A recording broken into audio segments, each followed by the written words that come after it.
All right, good morning, everybody. Welcome to Talking Baseball here as we get ready for a weekend of baseball as the Giants play Game 2 of this road trip against the Tampa Bay Devil Rays. They called them the Devil Rays last night. I guess they'll probably be back to the Rays today. But the Giants lose it last night 2-1 to the Devil Rays, and boy, I'll tell you, the Giants are just not hitting right now, and that is the story of this ball club. 2-1 last night, 1-6-2 for the Giants. Couple of errors. One was Matt Chapman blocking the bag at third base. How about that? That was interesting. He got called on that, which turns into an error. Didn't cost the Giants a run, but it was an interesting part of the game. So they lose it 2-1, leaving 9 on base. The big thing last night for me, Tampa Bay used 5 relievers. Now, look, Tampa Bay is not hitting either. This team does not look like the Tampa Bay team of a couple of years ago that went to a World Series or won a division.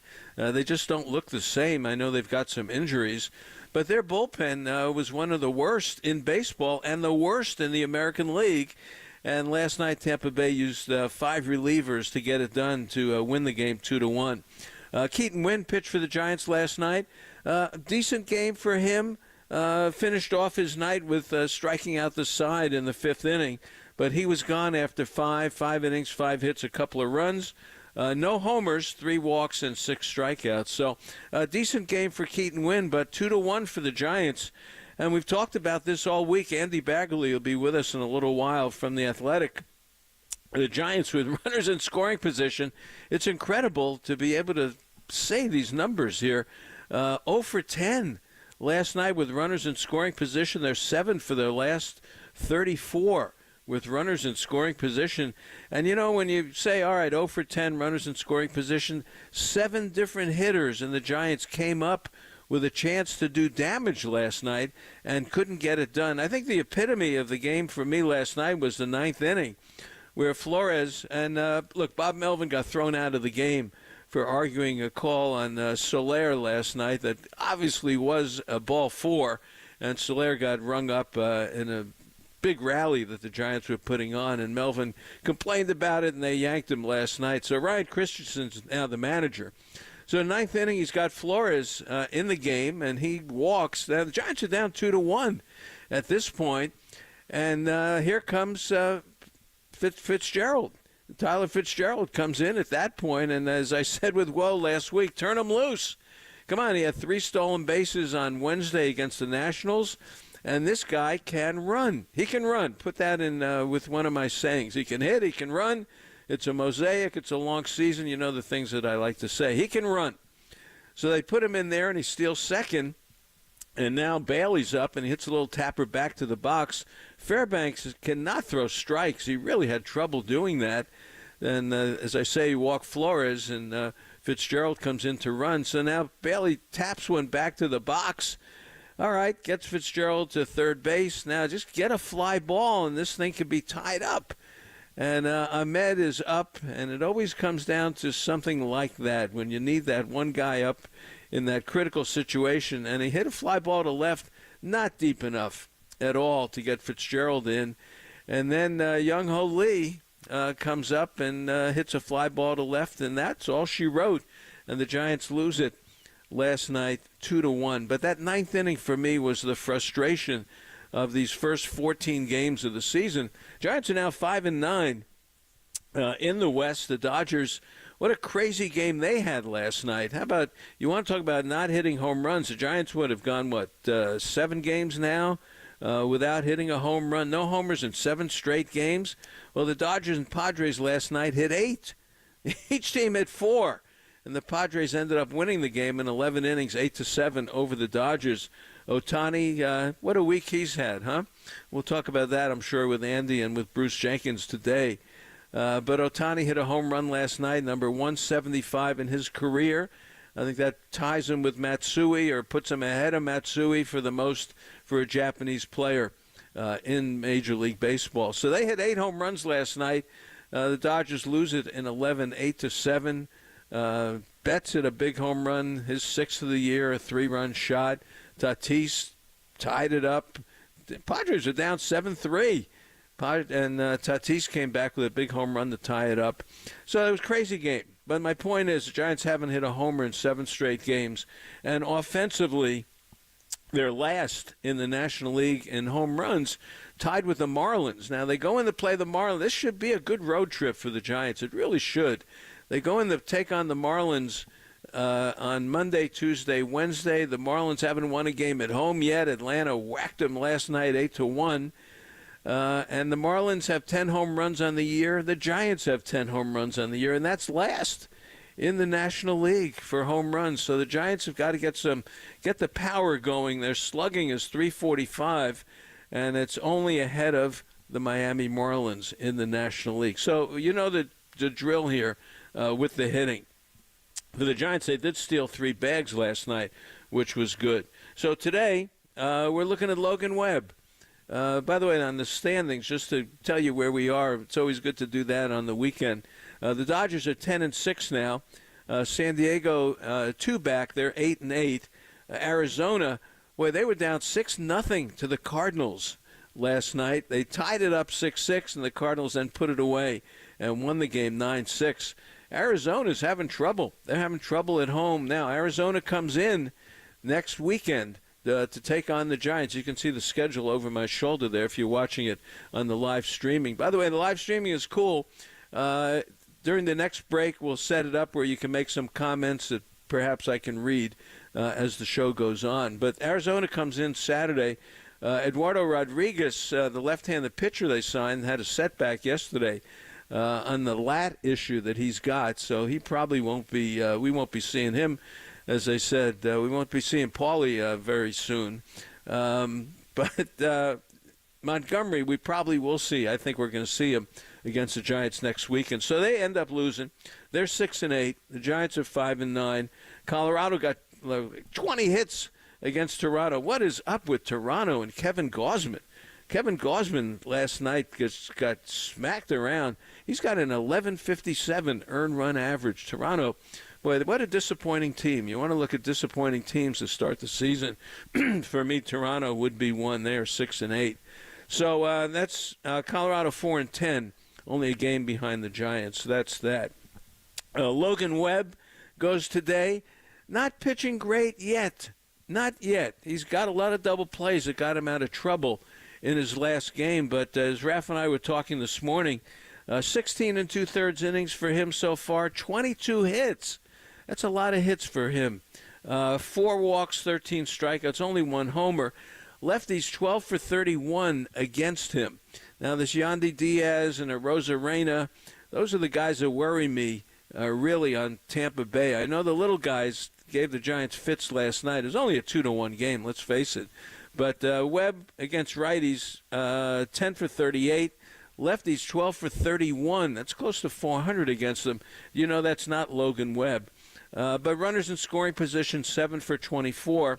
And runners in scoring position with 2 out, 0 for 7. That's Logan Webb. And he got a lot of double plays on that changeup in his last game. All right, for Tampa Bay today, Ryan Pepio.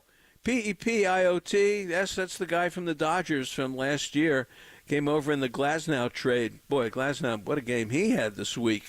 No walks, 14 strikeouts for him. Pepio came over. He's 26.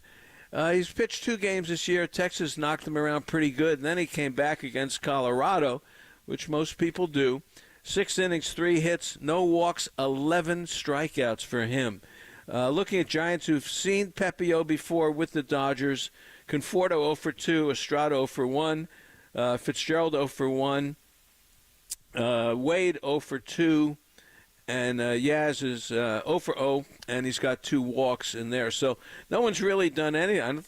They don't have a hit against him, but they got a couple of walks. So he's a righty, and again, you want to kind of get into that Tampa bullpen. I think that bullpen has been shaky for Tampa. For the Giants, Logan Webb goes today. So that's the matchup we have here in Game 2 of this series. Clevenger got the win last night, 15,146. You want to get Fairbanks back in there. Boy, this guy has trouble throwing strikes. The Giants let him off the hook last night. A lot going on in baseball that we'll talk about today. But it is the weekend. Game 14 is down. It is game 15. There'll be 148 more, 147 more to go. So, as I say, it's a long season. Giants have to pitch. And the number I like, quality starts. They're third in the National League in quality starts, only behind Pittsburgh and Philadelphia. So that's 6 innings, 3 runs, earned runs or less. That's good.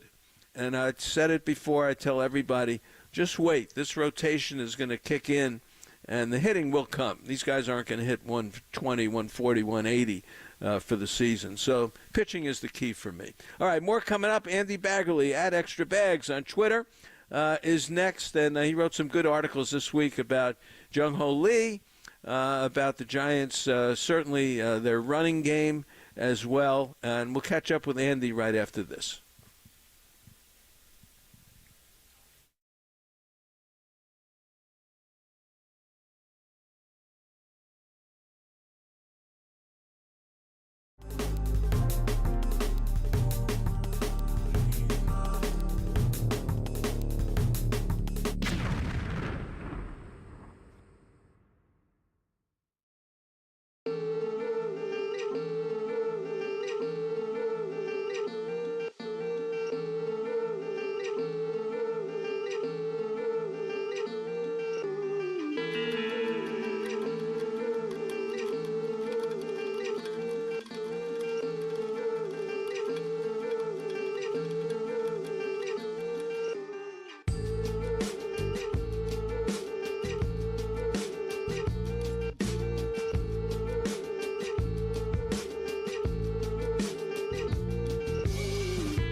All right, a pleasure to have you back with us as we get ready for baseball today. If you're on the live stream, you can make some comments, and Raf can relay them to me as well. So it's interesting to do this. As we welcome in at Extra Bags on Twitter, of course, Andy Baggerly, who writes for The Athletic. Andy, how are you? Hey, good morning, Marty. I'm good. How are you? Good, very good. This is our debut here of our live streaming, so it's interesting for me to be talking to myself on the computer. Oh, all right. Well, how's that going? Yeah, it's going well. Raph always said, make believe you're talking to one person, so now I'm looking at myself talking to me. So that's the show today. That's what we got going on. Well, now you're talking to me, so that should be easier. This is much easier. I'm very glad you're with me today. Andy, let's talk about the Giants, about what we're seeing this week for them. Of course, the Washington series for me was somewhat of an eye-opener to see the speed of Washington against the Giants. Then last night, 2-1 against Tampa. What are you seeing this week?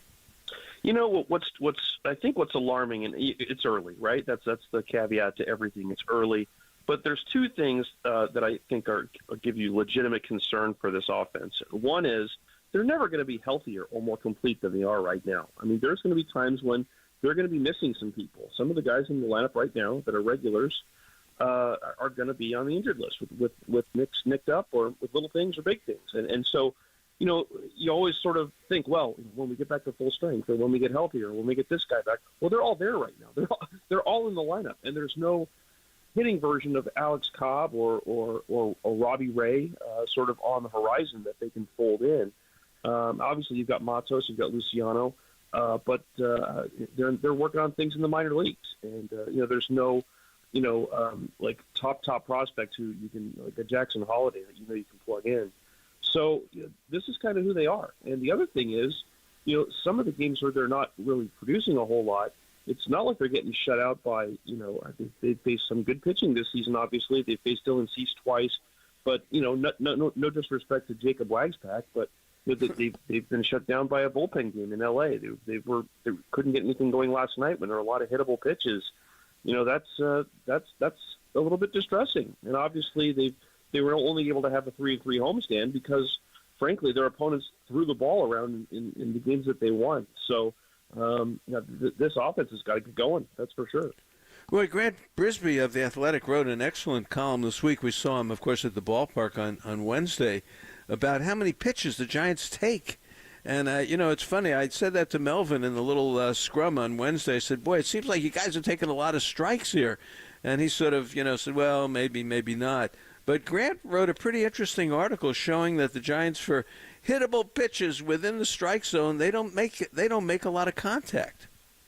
Yeah, and, you know, there wasn't a big at bat last night when Jorge Soler got rung up on a pitch that looked like it might have been pretty borderline. I guess the TV box showed it was a ball. If you looked at it on StatCast, it looked like maybe it was in the bottom of the zone.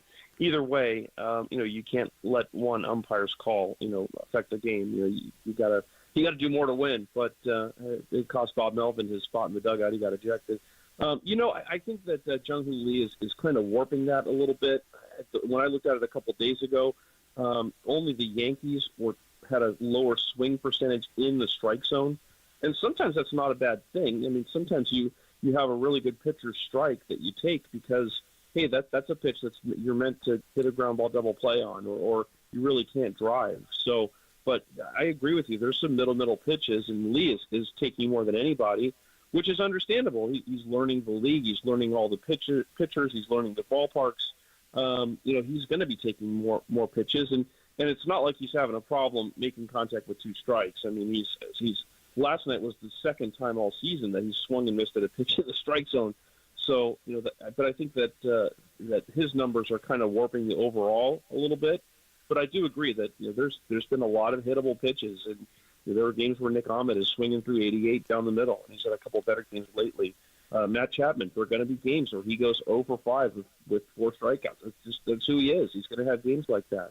But you know, obviously they're looking for somebody to really start cooking here and give them a spark. And aside from, they're having good at bats, they're not, you know, aside from maybe Tyro, they're not having a lot of at bats where they're just getting themselves out.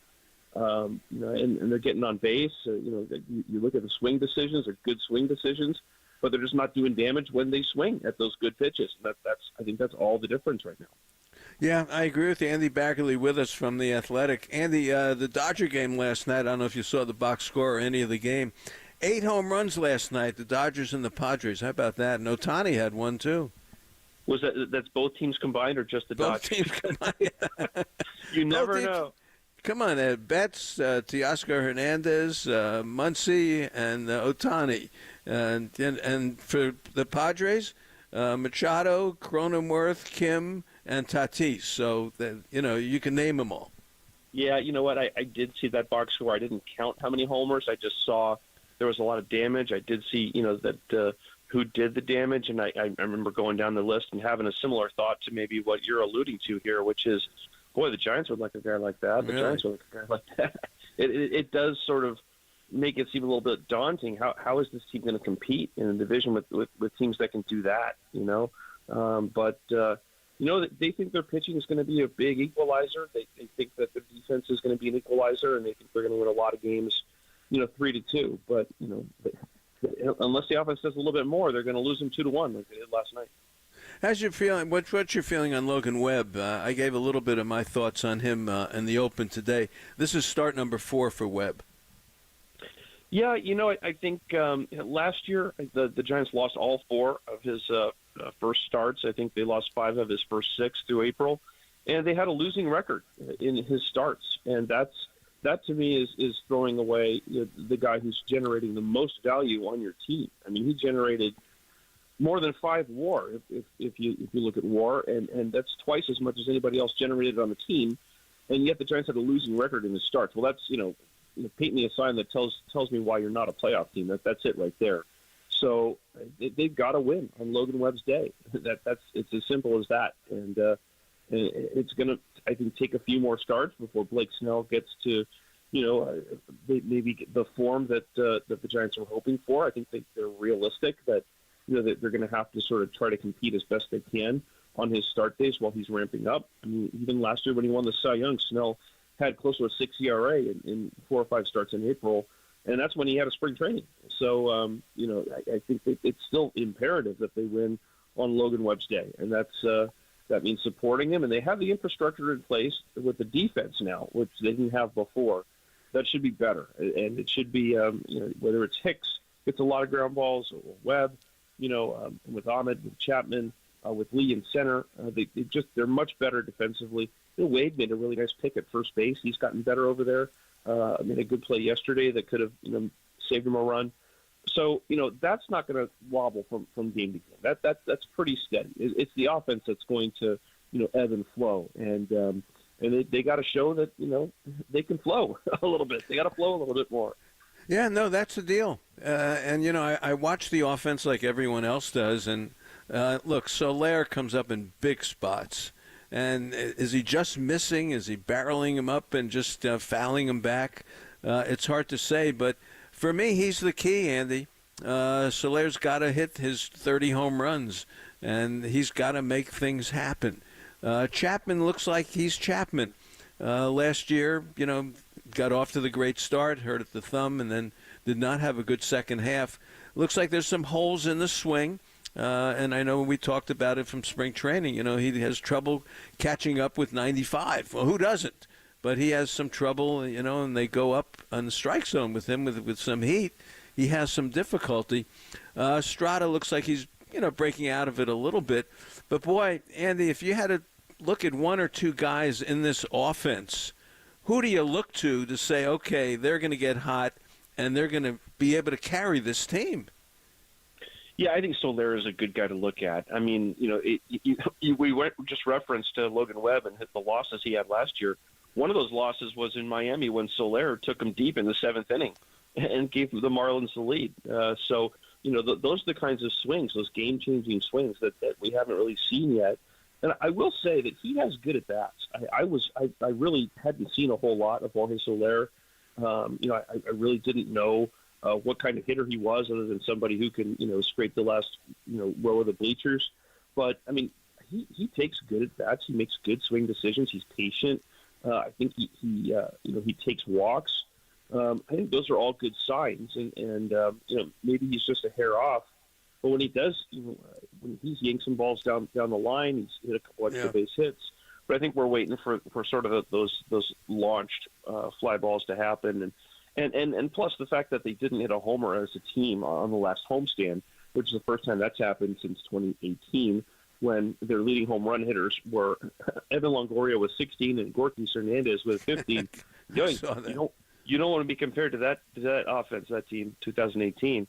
But that does sort of maybe add to the pressure a little bit. It's like, hey, is this team ever going to hit some home runs? So, when that's happening, when you're in a drought, of course, you look at the guy who led the league in home runs a few years ago, and he's the guy you hope will lead you out of that. So, I think that Soler is going to be a big key, getting him launching the ball again, getting him to make those difference-making swings that can turn a game. That's what that game was last night. That was a game that one swing could have turned it, and the Giants didn't get it. Yeah, he's not a big chase guy. He gets pitches in the strike zone. He's just not squaring them up. It's just not happening for him. But I agree with you. If you throw pitches to this guy in the strike zone, it's going to be damage. Believe me, it is coming for him. It's just not happening for him right now. Andy, I love Snell. Even watching him for his 3 innings, he's tough. He doesn't give in, and he'd rather walk you. He has no problem doing that because he knows he can get you out when he wants to get you out. I'm telling you, Andy, Snell is going to be something this year. Yeah, well, obviously that was the difference in his first start. Both his walks came around to score, and that's what didn't happen last year when he walked 99 and then finished with the lowest ERA in the league. Yeah. So, that's he's found a way to compete. He's found a way to keep to post zeros, and it's not maybe as aesthetically pleasing, and sometimes it'll make you tear your hair out a little bit and maybe make your infielders fall asleep a time or two, but it worked for him last year, and the stuff is just so suffocating. I think that's a line I wrote a few days ago with, you can play with matches when you have suffocating stuff, and that's what that curveball is. That's what that's what you wonder just how much of his walks is really command, and how much of it is, I'm not going to give in to you because I know when my back's against the wall. You're going to have to swing at what I throw, and you're not going to be able to hit it. So it's worked for him to this point, and I don't expect it would change. So it's a fun wrinkle that he's pitching against the Rays, a team where, the last time he pitched for him, he was lifted in a World Series game early. It caused a little bit of controversy, and that was sort of the start of this wave of pitchers being taken out before when they still had something left in the tank. So it'll be interesting to see him go out there and see what the emotions are, and I'll be interested to see what he says, what the comments are, and obviously the Giants just need to win behind him regardless. And the best thing they can do probably is what they did for Kyle Harrison a few days ago, and his second start, the first I forget, when they just put up a 4 spot in the first inning. That allows a guy to relax and challenge a little bit more. Well, I'll tell you one thing, Tampa Bay, is this it? Is this Tampa Bay? What happened? This doesn't look like a team that won 100 games. Look, they got a Rosarena, they got Diaz leading off, and I'm looking at my scorecard from last night, and I'm saying, who's going to hurt you here? Palacios, Paredes, Ramirez, who gets all the infield hits, Rosario, Caballero, Siri, and the catcher was awful. Rontavent, he couldn't throw at all. Is that it? Is that Tampa Bay, Andy? Yeah, and the Rontavent guy, they got him from the Yankees. It was sort of a last-second addition because they were so desperate for catching. I thought that they were going to be one of the teams on Joey Bart, and I think the Giants thought so too. But obviously they went and got Roosevelt first.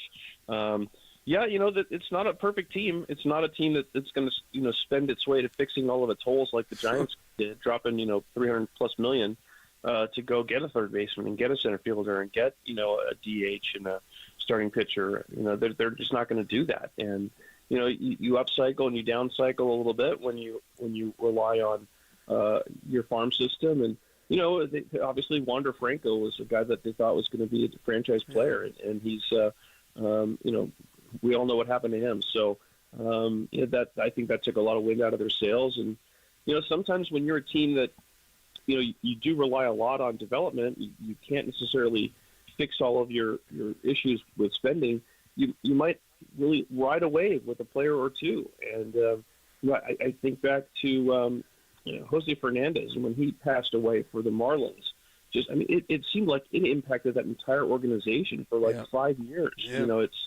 So I don't know if this Franco thing. Obviously, the circumstances are way different, but you wonder just how much of the wind out of their sails that took, because they thought he was going to be their Juan Soto, just one of the best players in the game. So that's dealt him a blow for sure, and just not even getting into all the circumstances.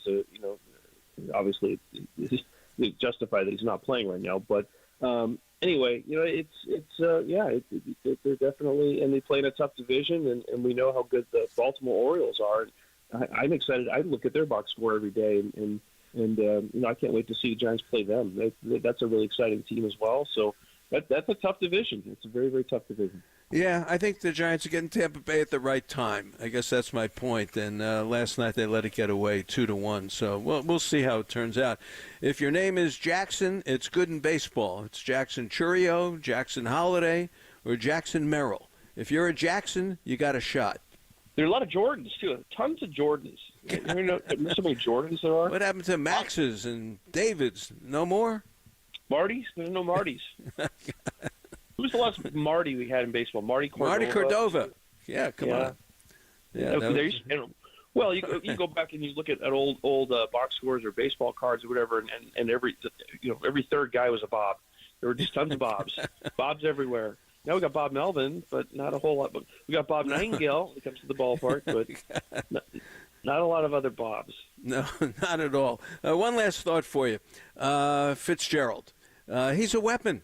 And maybe he should be playing in the outfield. Maybe while Yaz and Slater are sort of trying to figure something out here between them. I think they're 2 for 35. Why not put Fitzgerald in there every day and give him a shot? And you wrote about the speed. And all of a sudden, the speed against the Giants and the speed for the Giants is now sort of in the middle of the pack here.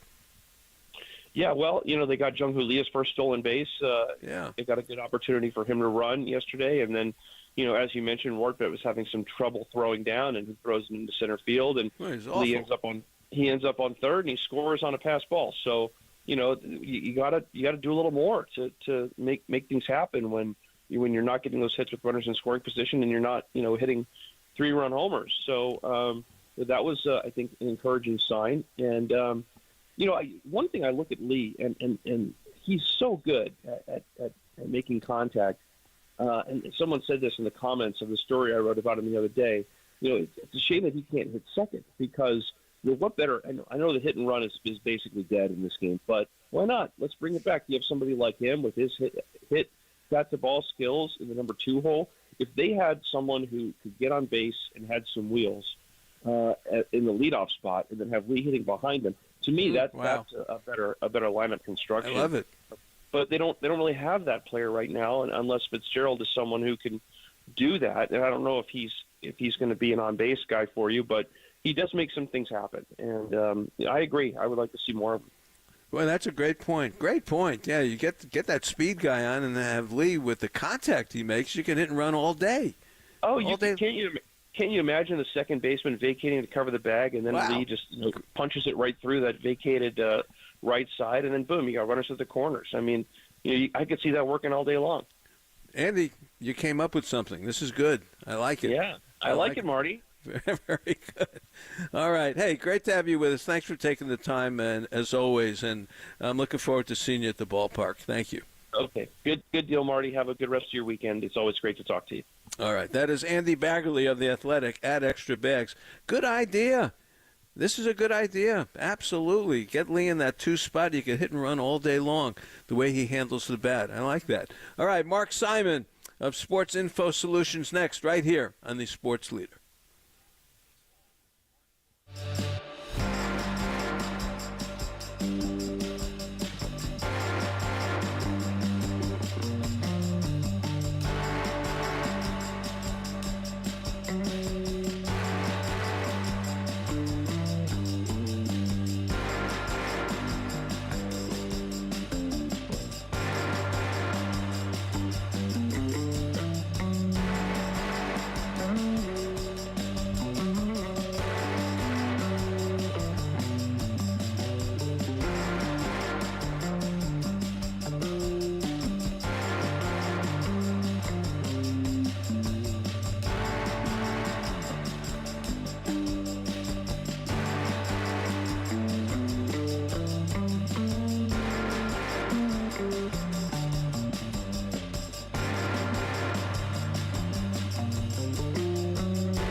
And we do love him. Mark Simon of Sports Info Solutions, one of the best analytical folks covering baseball in the country. I know that. And, of course, Mark A. Simon says on Twitter. Mark, how are you? I'm good. How are you? I'm doing well. And first I'll start off with your favorite team, the Mets. They're actually made a big comeback since the last time we talked. So I'm going to let you talk Mets because we do get the Mets coming in the next homestand. Yeah, they've looked a little better. They had a nice day last night against Kansas City. One of the sparks that they've had has been the second-year third baseman, Brett Beatty, who, if you remember, last year got off to a bit of a rough start, but he's hit like an all-star through 13, 14 games so far. The thing that's been bugging them, I guess, at the start of the season is that Francisco Lindor is 6 for 54, and I guess would fit into the Giants lineup pretty well. The way things are going. Starting pitching's been good, too. Manaea's had a couple of good starts. Luis Severino was good last night. All the starters' ERAs, for the most part, are pretty decent. Yeah, they're pitching. They are. Yep. They're pitching. Other than Severino and Hauser getting lit up, most of their starting pitching has been pretty good. And, hey, Manaea goes today, 11 innings pitched. He's only given up 4 hits. And I said this over the winter. I like him. I wish the Giants would have kept him. I like Manaea. We'll probably see. I bet we'll see him when the Mets come in. All right, that's the Mets report. Playing better ball. Tampa Bay and the Giants. Let's talk a little bit about Tampa Bay. I mentioned it with Andy Baggerly, and we'll talk about Ryan Pepio, their pitcher today. But, heck, is this it? Is this the Tampa Bay of 100 wins and dominating the American League East? What happened? Yeah, it doesn't quite look like that so far, and I mean part of that is no longer Franco. Would certainly be one aspect of that. Brandon Lowe is hurt; he's on the IL. Yandy Diaz, who was so good for them last season, has not hit at all to start this season. Neither has Arozarena. Those are 2 bats that they typically count on for a lot of their offense. And the pitching staff, the thing that was troubling them at the start of the season was a ton of walks. And right now they're averaging like 4 walks per 9. And that is uncharacteristic of a team that always seems to find really great pitching. But so far this year, bullpen in particular has walked a lot of guys. So they haven't quite figured it out yet. Great point. As I look at my notes, 6 walks for the Giants last night. 6 walks. Yeah, very good point. Yeah, that bullpen for Tampa Bay was the worst in the American League. They did a good job last night against the Giants team, just not hitting right now. Let's talk about the pitching matchup today, though. Logan Webb, this is start 4 for him. Andy Baggerly pointed out last year he started off slowly as well. The Giants lost his first 4, and Soler knocked one out on him in Miami to be that 4th loss. But what about Logan Webb today? Yeah, no particular concerns at this point. The strikeout, walk, and home runs allowed are good. It's kind of similar to where he was, I guess, at certain points last season, where the bat he would get BABIP'd a little bit. He's not the one thing that I guess would be like a little concern is swings and misses for him. He's not necessarily a swings and misses guy, but for him, like the numbers are really low. He only had 4 against the Padres. Dodgers are never going to swing and miss a lot against the Giants, it seems like. He only had 4 against the Dodgers. The changeup was responsible for almost all of his outs in his last start. He threw a ton of changeups, but he hasn't struck guys out with it. He had 92 strikeouts with the changeup last season, but only 2 so far this year. Well, great point. Great point. Yeah. Good stuff on Logan Webb. Very good. For me, watching him pitch, when he misses by a mile. That's been the big thing for me. But you're right. He threw a ton of changeups. He didn't throw changeups against the Dodgers. He threw a ton of changeups in his last game, and he got the ground balls when he needed it. What about this Ryan Pepio? We remember him from the Dodgers last year. He had a couple of good games, and he had one heck of a game so far against Colorado this year. Yeah, he has he's I think going to be a tough one for them today, quite frankly. If you look at last year and this year, the thing that's consistent for him, his four-seamer, which I think he throws like 94, 95, is tough to hit. He got a lot of swings and misses on it against the Rockies in that start that you're talking about. When he gets to two strikes, he's very tough to get hits against. He's pitching up and away more with his fastball through his first two starts this season. That's, I guess, something to keep an eye on today. Giants have to be smart about not chasing the high pitch. This is intended for you, Matt Chapman. This is intended for you, Really? Jorge Soler. Really? Don't chase those. I think he's going to be a challenge. Given the way that the Giants have been so far this season, he strikes me as someone who's going to be a challenge. Okay. All right. Good analysis of him. Yeah, Matt Chapman, boy, that high heat is a problem for him. Umpires, who do we have today? Umpires, all of a sudden, I don't know if the strike zone is getting smaller or bigger or what's going on, but it seems like they're still in spring training mode. Who do we have today? So it's Mark Wegner, who typically has a very small plate, which I think is a little trouble for Logan Webb. Really? But he tends to call it by the rule book, at least. And he's consistent. Like he's not gonna have the kind of game that Angel Hernandez had last night, where Angel Hernandez basically decided that the outside corner was like 3 more inches wide than it actually was. And I don't mean to pick on him, but there have been some interesting calls, I guess, this season so far. Wegner is generally highly regarded, though, so hopefully it'll be a nice, clean game from him today. All right, we'll see what happens. But you're right. Logan Webb needs that little Low part pitch. at the bottom of the zone. Yep. Where he lives at that bottom of the zone with the changeup. Look, the Giants are not hitting. It's obvious they're not hitting. They're starting to run a little bit. They finally got some stolen bases this week. Are they? Well, they are 5-9. Bill Parcells said it. You are what your record is. They are 5-9. Is it that bad? Yeah, I don't know that people are going to feel better by me saying this. They should be a little better than they are. They've had a lot of, especially yesterday is a good example. Like they had 10 batted balls where the hit probabilities were really good, and they only got 5 hits out of that. And actually, Ahmed and Lee's balls, in certain circumstances in the ninth inning, those balls drop. And maybe if they're hit a little bit more towards left center, those balls drop.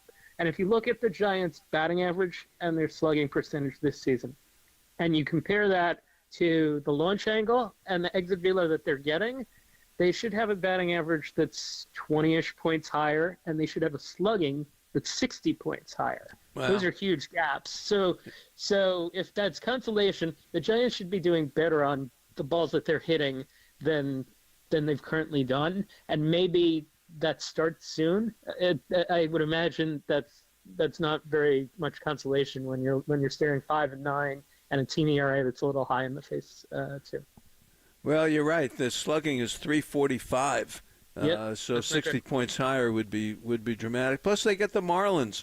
Look, the Marlins haven't won a game at home yet. They get the Marlins Monday, Tuesday, and Wednesday. Probably Luzardo will be in there. So, this is a Tampa team that's struggling. You think you could take advantage of it, but you're right. It's the ball, as they like to say, is not falling their way. I love Snell. I had this conversation with Andy earlier. It made me realize when this guy gets in trouble, boy, he doesn't give in, and he's going to make you hit his pitch. Even though he walked people and they end up scoring, and Washington ran him out of the park.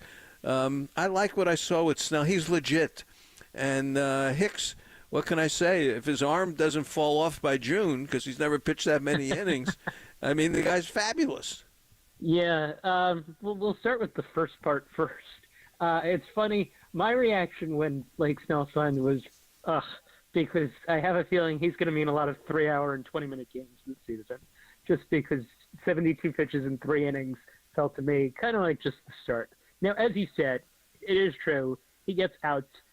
People eventually swing and miss at the curveball, but you kind of have to be patient and wait for it, and just kind of hope that it's going to happen eventually. As for Jordan Hicks, as I said last week, looks like I was wrong. He's throwing strikes. The slider and the splitter have been very good for him so far. He's throwing. He he's controlling his velocity, like he's averaging 95, but he can crank it up if he needs to, and I think you like that. And yeah, I think I would be encouraged by him, but as you said, he might have an expiration date on him, and I guess you'd have to worry about that. So I guess I'm not exactly painting the picture of optimism here, but I would like Blake Snell should be pretty good. I don't dispute that. Yeah, now Blake Snell is legit. I saw it. I saw his stuff. And I watched Harrison. Harrison gets 2 strikes. He's still throwing the ball. I'm doing this for my live stream here. I'm raising my hand. He still throws the ball up, and if he misses, it's ba-boomba, as we like to say, Michael Gaines. And C.J. Abrams took him out into Bonds territory, where Snell gets you 2 strikes. You're not seeing a pitch above your ankles. That's true. You can see a lot of bouncing curveballs.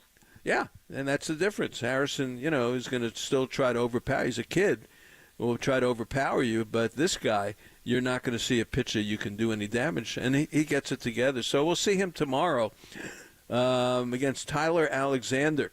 I haven't looked up much on Tyler Alexander. I know he came from the Tigers, but that's where Tampa Bay is right now. They've got some issues with their pitching. Yeah, he's given up 9 runs in 9 1/3 innings. He was with the Tigers formerly, as you said. He had moments, like he would have moments where he would be pretty good, but he's a guy that's a 4.5 to 5 ERA guy at this point, and he's not necessarily someone that's going to go long into a game. He does strike out. His strikeout to walk last year was very good. I will give him that. Well, I'll tell you, how do you like Fairbanks? Come on, he threw 12 out of 17 balls in Colorado. He walked the park, and last night it looked like he was going to do the same thing by walking Flores to start the 9th.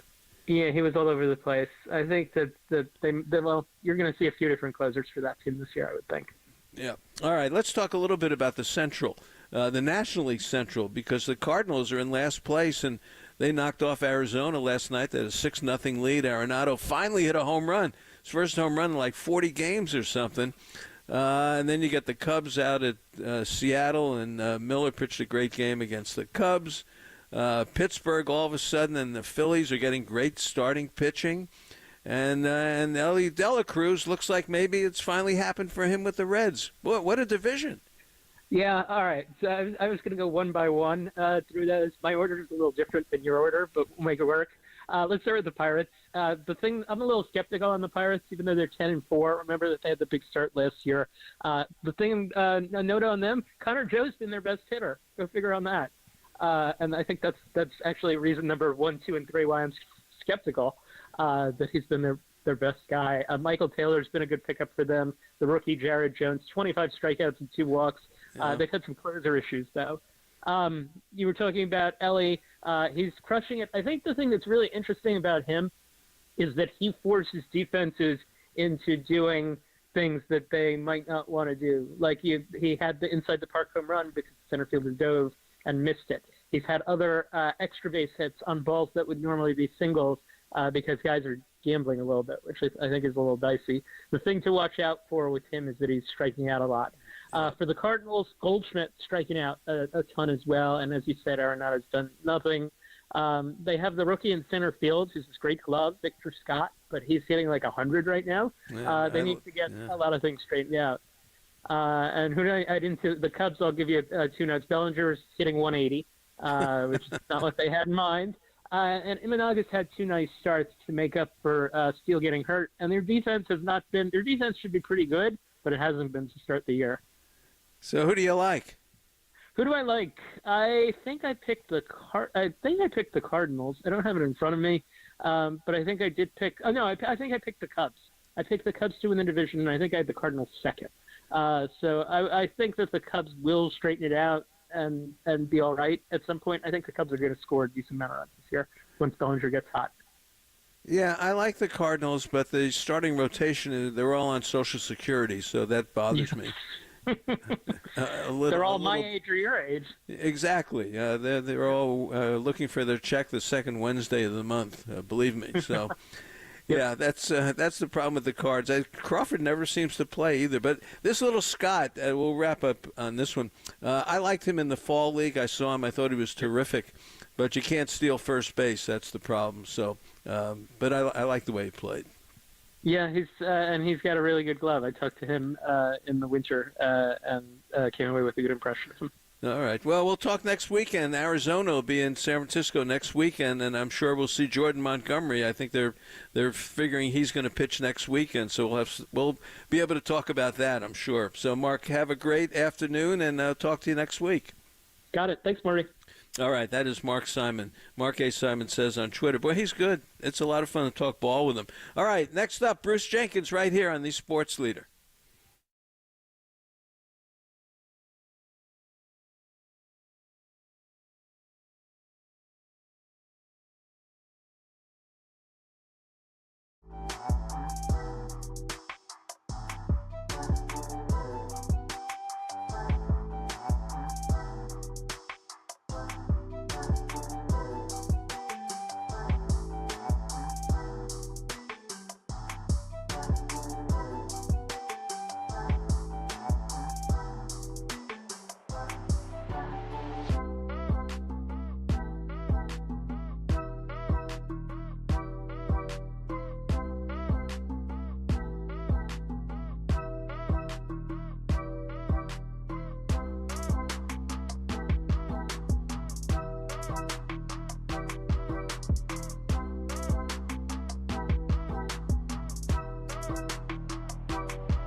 All right, great to have you back with us as we are live streaming the show. And Austin and Michael, thank you so much. And Raph, of course, doing a great job at the studio. So if you go to YouTube and KNBR Livestream and click on, there I am. And you'll see Carmen in a little while, too.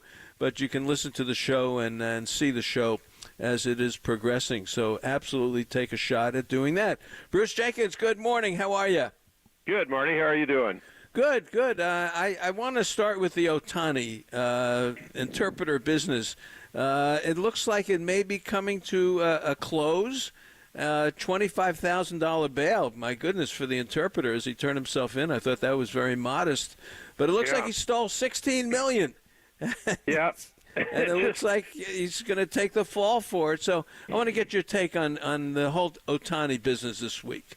Well, it got really serious. I mean, the Department of Justice was involved, the IRS, the Department of Homeland Security, and they're catching forensic reviews of Mizuhara's phone. That's his interpreter who went crazy with betting. But so much insane stuff comes out with this guy, and of course Ohtani's oblivious to it all apparently, and just a victim. But this guy made over one 3-year period. He made 19,000 bets,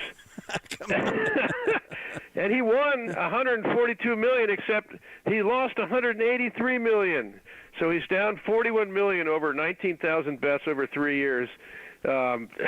And with the phone records, as he's talking to his bookie, he keeps saying, "Can I get one last bump? This will be the last time. Then how about one last bump? I mean it. This is for real." This is an idiot. I mean, and the bookie, he's just pleading for one more chance and one more chance as he goes deeper in debt. As the 16 million, and then you learn that Ohtani's people, his advisors, whoever on his business team, none of them speak Japanese. So I mean, it's just a comedy of it's a sad story of desperation, really. The world of gambling at its worst, and unfortunately, Ohtani gets associated with it. But he's being painted as a victim very strictly, and I don't think anything heavy is going to come down on him. Yeah, I kind of think he's going to come out of this okay, and I believe him. I really do believe him, because now with all the texts and all the trail and the fact that Ippy changed the code and left messages in Ohtani's name. He really impersonated his voice. Yeah, come on. It would sound like the principal in Ferris Bueller's Day Off, Mr. Rooney. But, the guy made bets of $10 to $160,000. And I always say those $10 bets will kill you. Well, they'll get you on the road to ruin. Really? All right. But I think that's it. And, the funny thing is, nothing bothers Ohtani. This is really an amazing baseball story. His last 8 games I saw this morning, 16 for 35. 4 homers, 7 RBIs, and 12 extra base hits. And this is in the light of all this stuff going down at the same time. Yeah, I mean, this is probably, the worst of it that it's going to be for him, because he wasn't sure what was going to come out of it. But you're right. He's very believable. He's very sincere. He's a simple guy who really thinks about baseball, and that's kind of about it. But every time you see him at the plate, he's just absolutely, stone-faced and ready to destroy somebody. His opposite field homer at against the Padres last night was just vintage opposite field stuff. He got 3 more hits, and he's just you can imagine the relief in the Dodger camp, not to mention Major League Baseball. Yeah. I think we can put a bow on this one. And it'll be interesting to see what the sentence is for Ippy. First of all, the bail, look, $25,000, I guess, where's he going to go? He can't hide, really. Yeah. So it's okay. But what do you give him? What goes down here? I mean, think of all the con men of the world. He could be looking at some serious time here. Yeah, well, I don't know the precedent for these kinds of things. For this exact thing, I don't know if there really is a precedent.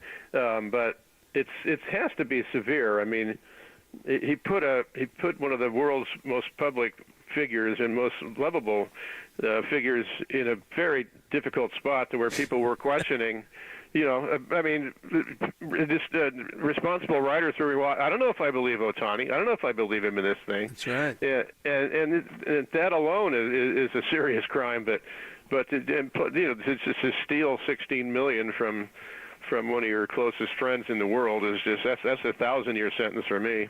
Yeah. This story will continue, but I think Ohtani has weathered the storm. Let's talk Giants a little bit, Bruce. They just are not hitting. The pitching is okay. They're starting to run a little bit more, but boy, somebody's got to pick up this lineup. Yeah, well, they're really not hitting. I mean, over the last 7 games, if you take out the last game of the homestand, the other 6 games, they're 2 for 43 with runners in scoring position. Wow. That's just glaring. With no homers in any of the 7 games, and they're just consistently coming up empty. I think, I don't think fans should or are losing belief in, guys like Lee and Soler and guys who, Estrada, guys who can hit and have hit in the past. Soler, these guys, and the power will come, but it's tough. It's tough right now. Lee, to me, stands out. He's consistently hitting the ball hard. There was a rarity last night. He struck out swinging, which is very rarely happens. But it's rare to see him swing and miss, and especially for strike 3. But he lined out. He hit a sharp single to left, and he steals second and third, and he's looking like himself. But you can't survive on a guy, a contact hitter, basically a singles hitter with occasional power. That's not going to carry you. You're going to have guys. You got to have the 3-run homer in there somewhere. Chapman looked a little bit lost last night, and Wade had a very, very bad at bat with a guy on third, and he swings at ball 4, and winds up getting jammed in a weak grounder, and they threw him out at a time when they really needed a run with less than 2 outs. So it's just a lot of things are happening right now that aren't real pleasant. But a couple wins this weekend, and that things look a lot different. Yeah, and also let's face it, Lee is terrific. He can play good center field, but he's not going to carry the team. But Andy Baggerly had a good point today, and he said, get a leadoff hitter on ahead of Lee, and boy, you can hit and run with Lee like crazy because this guy he finds the holes in the infield, and he loves to pull the ball between first and second, and he's now trying to go. Melvin's got him letting the ball travel a little further, so he's going to left field now. But I was thinking, why not get Fitzgerald in there? Get him in there and let him hit 9th, and then put Lee up first, and now you got action. If you could get Fitzgerald on base, I think it's time to give him a little more playing time. Oh yeah, I like it. Everything you've heard and seen about him is very positive. I thought it was really interesting last night. They're down, down a run in the 9th inning, and he pinch runs and they send him, and he beats it pretty easily. It was an off-speed pitch, but still, yeah. That was pretty risky, but it was absolutely a good gamble and could have tied the game if they get a clutch hit. So yeah, I like that a lot. I like Fitzgerald. Yeah, and the catcher for Tampa Bay, if that's him, is that their catcher? Come on. I hope not. Yeah. I mean, really.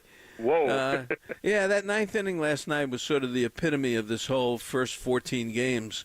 They get the runner to third, and here Bailey dribbles one back to the mound, gets him to third, and then Ahmed just hits a weak fly ball to left, and Lee hit the ball to left, and that was the end of the game. So that was typical last night. I like seeing the Nationals. Let's talk A's a little bit because they're playing the Nationals now, and the A's won again. The A's get 1 run, and they seem to win games. Blackburn, how about Blackburn last night? And with all the Sacramento stuff, Bruce, and this team is leaving, and all the craziness around there, the A's are actually playing decent baseball. No one's going to watch them, but they're actually playing decent ball. Yeah, it's like a silent movie. There's no soundtrack whatsoever, but yeah, Blackburn has a big streak of scoreless innings. I think it's 19 or something. Yeah, 19 and a third. The kid out of the bullpen, Miller, is just completely lights out. They've got an interesting lineup. Butler wins the game last night. He had a couple hits. So Langoliers had a 3-homer game. they sent Ruiz down for probably to save money for the service time, which is disgraceful. But he'll be back up. He's an action guy. He steals bases and is an exciting player. So and then Geloff is very good player. So their player development system is starting to show again. It's really unfailing. Those guys have always done a good job in keeping this terribly run organization afloat with young players coming in. And we all know how sad it is. But meanwhile, they're playing some pretty good ball. Yeah, they are. I always like to bring in some names from the past. So Blackburn's 19 1/3 scoreless innings to start the season. So he's just behind Alex Kellner from the great Alex Kellner from 1953. I don't know him, but you do, Marty. Yes, I do. I remember Alex Kellner. Yes, he was, and he had a brother that played in the big leagues too. So whatever. Not Charlie Keller.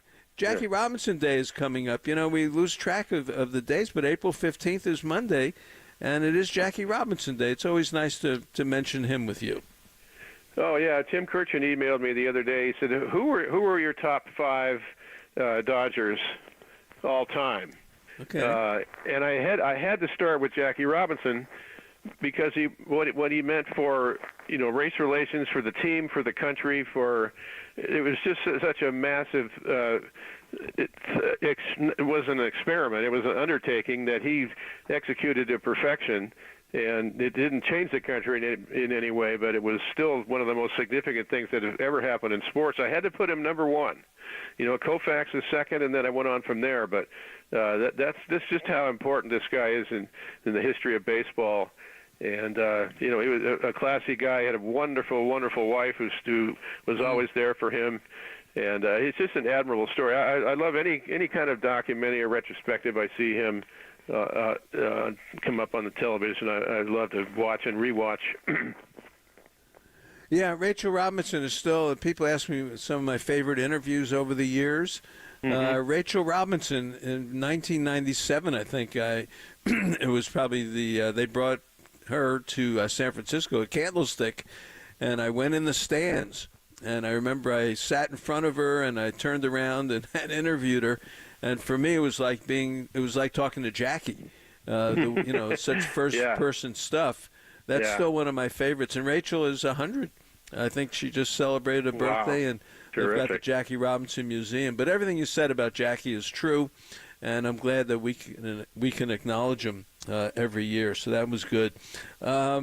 Strasburg retired.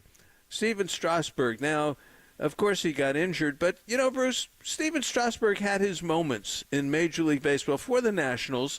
They probably don't win the World Series without him, and they probably would have been in another World Series with him if they would have pitched.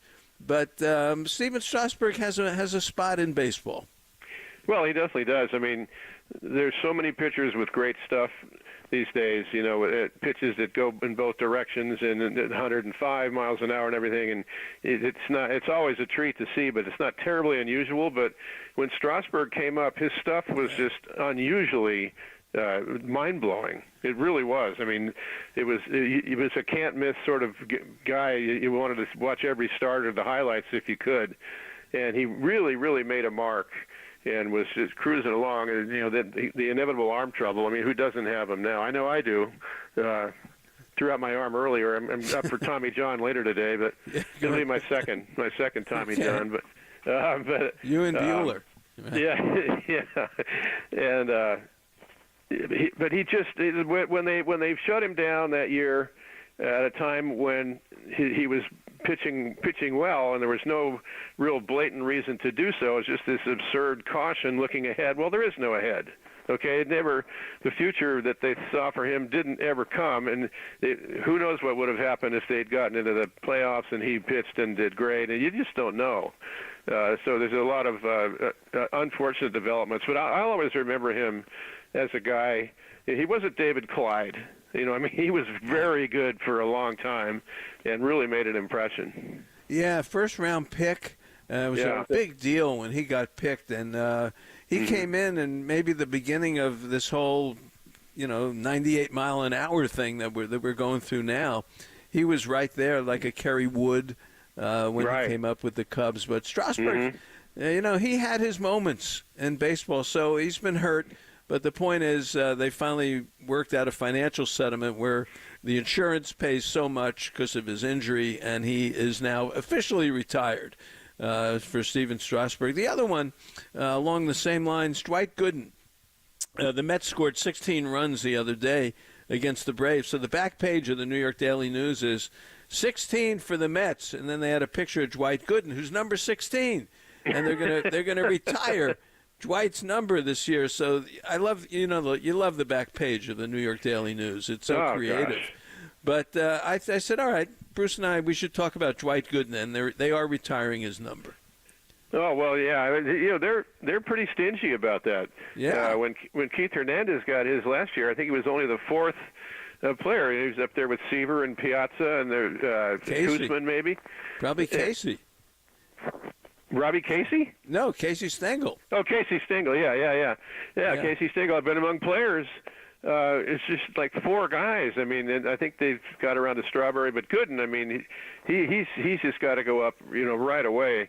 He could have pitched longer. He enjoyed his nightlife and got into drugs, and things kind of went sour for him. But like Strasburg, more than Strasburg, he had an incredible and lasting impact on the game. Where there's a joke about, geez.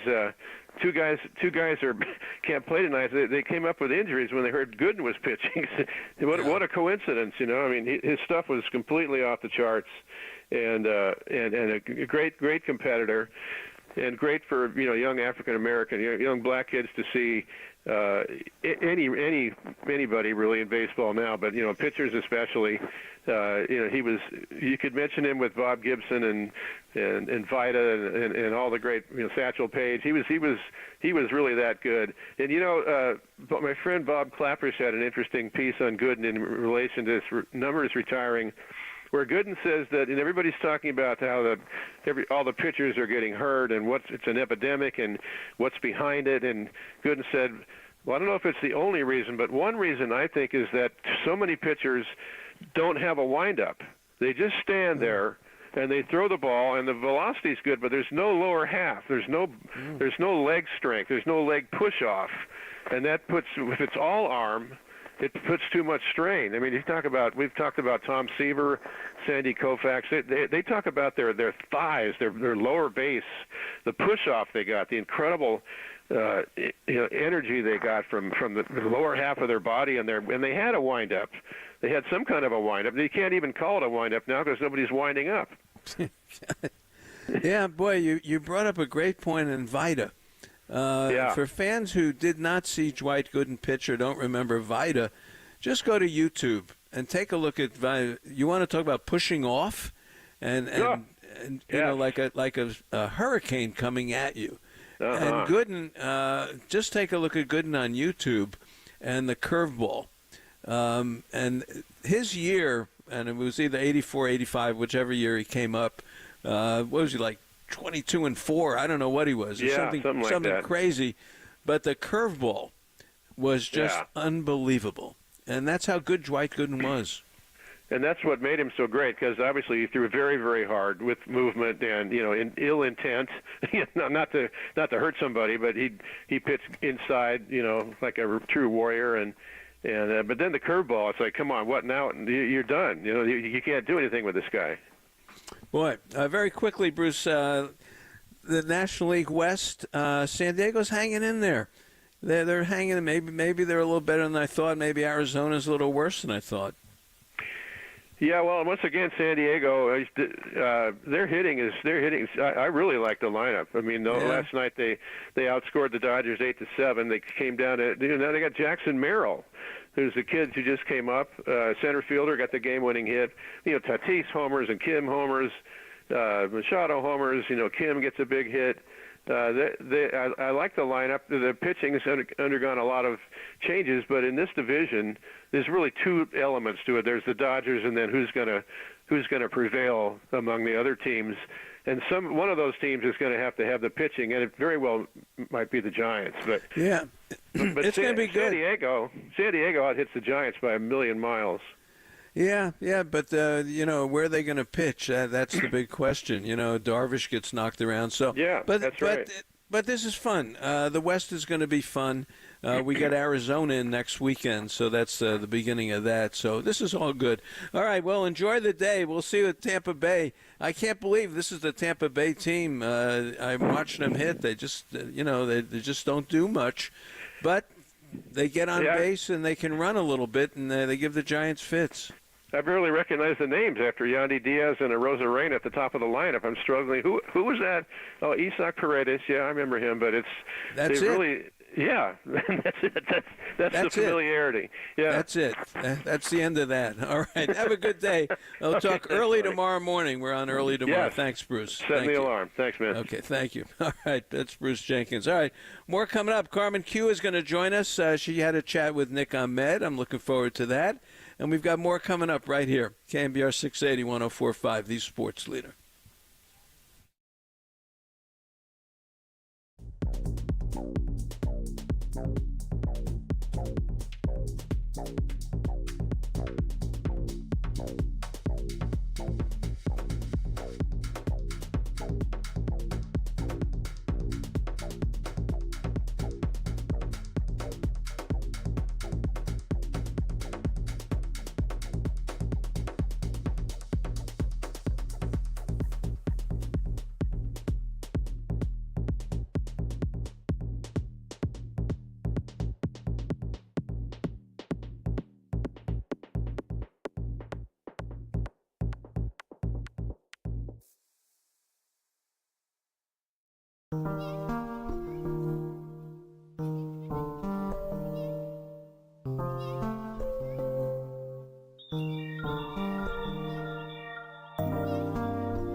All right, great to have you back with us. I want to mention something about Bridge Bank. I always enjoy talking about them. Bridge Bank, a division of the Western Alliance Bank, a member of the FDIC, delivers relationship banking that puts clients at the center of everything. I love that. We offer businesses the resources and sophisticated services and solutions of a national bank, along with the flexibility, commitment, and market knowledge of a bank with strong regional roots. As I say, when I go into Bridge Bank, it is like going home. Don't forget, we'll do our contest tomorrow. Guess the score of the game, and you can win dinner for two at Original Joe's in North Beach, Westlake, or West Portal. So there's always a lot of fun with that. Then we had two winners last week. We had so many entries, I told Raf to give us two winners. So we may do that again. So that'll be after the game today. Spoke to Rich Azzolino and Laurie from Soto Mare at 552 Green Street in North Beach. We love being at North Beach. It's always so much fun to be there and have good meals. And we're going to do something with Laura and Rich from Soto Mare. It's fabulous food, and we're going to do some gift certificates or things like that. So we'll figure out how we're going to do that. And the other thing I wanted to mention was the Via, and how much fun we had at the Via all week, and for Jerry and Barbara, and just going up to the rooftop and talking baseball after the games and seeing everybody. It really is a special place to go. I really enjoyed it, so I want to mention that as we continue with the show and bring in Carmen Kiew. Carmen, how are you? Hello, I'm good. It's rainy here, but otherwise good. How are you? I'm doing well, and here we are, 14 games in. The team is 5-9. And I want to get your thoughts a little bit about the good and the bad, and what's got to change about the Giants from where you are now. I mean, personally, I see the bats as the main issue for me. I think the pitching is pretty good. I think they have some options and more depth there. But I'd love to see kind of the big boys step up a little bit more. Matt Chapman, Michael Conforto's kind of cooled off a little bit. I just kind of want to see more consistency overall. Because I think this is a good club, and maybe they just have to get their sea legs underneath them. But, I don't think their record reflects the team they are at the moment. But I think it could if the bats just start to warm up just a little bit more. What do you think? Well, I agree with you. The one thing is, I was looking at the notes this morning, and fans should understand this, and Mark Simon said it, they're hitting the ball hard. And The Athletic wrote about it. Grant Brisbee wrote about it, taking a lot of strikes in the strike zone and all that. But truthfully, they hit the ball hard. They're just hitting the ball at people, and they're not getting a hit when they need it. And I think Bruce said it.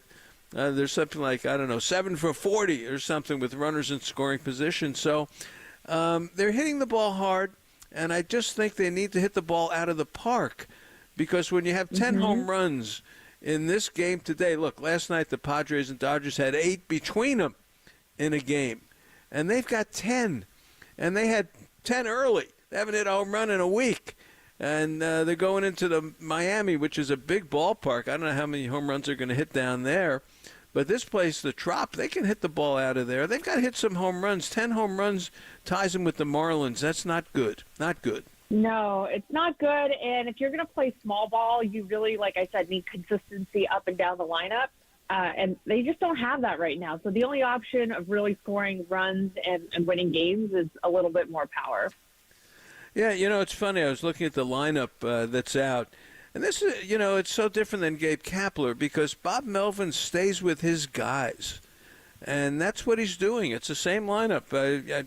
Lee, Wade hit second today. Soler is hitting third, then Conforto, then Chapman, then Estrada, then Yastrzemski, then Bailey, and then Nick Ahmed. So isn't it interesting? I mean, if this was Gabe, you wouldn't know what was coming the next day. But with Bob Melvin, he sticks with his guys. He really does. It's interesting to watch that. I mean, if it was Gabe Kapler, he'd probably have, some sort of relief pitcher starting today, opener or something. But I agree. It's very close to what Bruce Bochy did, which is he trusts this guy. He gives him opportunities even when they're scuffling a little bit, and he sticks with what he knows. He sticks with the devil he knows. as far as I can see. And I think at some point he's probably going to have to switch it up a little bit if this doesn't continue to go the Giants' way. But for now, I think it's fine. You know, they don't have a lot of games under their belt. He's still feeling it out. Everybody's still figuring things out. And I think it's a fine tactic for the way things are going at the moment. Well, the one guy who gets squeezed in this thing, of course, J.D. Davis got squeezed out already, is Flores, because he is sticking pretty much with Wade against the right-handed pitching, which I understand. But Wilmer Flores last year, didn't he lead the team in home runs? And, you know, and he had quite a year, and now he's kind of, you know, the magic bullet at the end of the game when they need a pinch hitter. Flores, that may not be playing enough. You know, I thought that too, and I love Wilmer. I think he's actually one of the more consistent guys on the team, always kind of contributing if he's in the lineup. But I will say that he gets hurt a lot. I feel like he is, you know, a little bit older at this point, so maybe they're trying to preserve him in some way and use him sparingly, at least in the beginning of the season, and maybe he'll start to be more utilized later on. Again, I kind of don't fret right now because we're only two weeks in, 3 weeks in to the season. Yep. So I think it's okay. But yeah, if he continues to kind of contribute, or people continue to not hit the ball, I think you're going to have to put Wilmer in. He's a very proven bat. So yep. I'm sure that time is coming, honestly. Yep. I think that's something to watch. All right, you did have a chance to talk to Nick Ahmed. But I wanted to make sure we get that on. So sit back, relax. Here's Carmen chatting with Nick Ahmed.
that, give them a really firm foundation which to live upon, and then we can build in things like relationships and habits through lifestyle and nutrition and fitness and recovery. So a lot of times those things get overlooked, but we want to bring them back into the conversation and help people become healthier in all areas.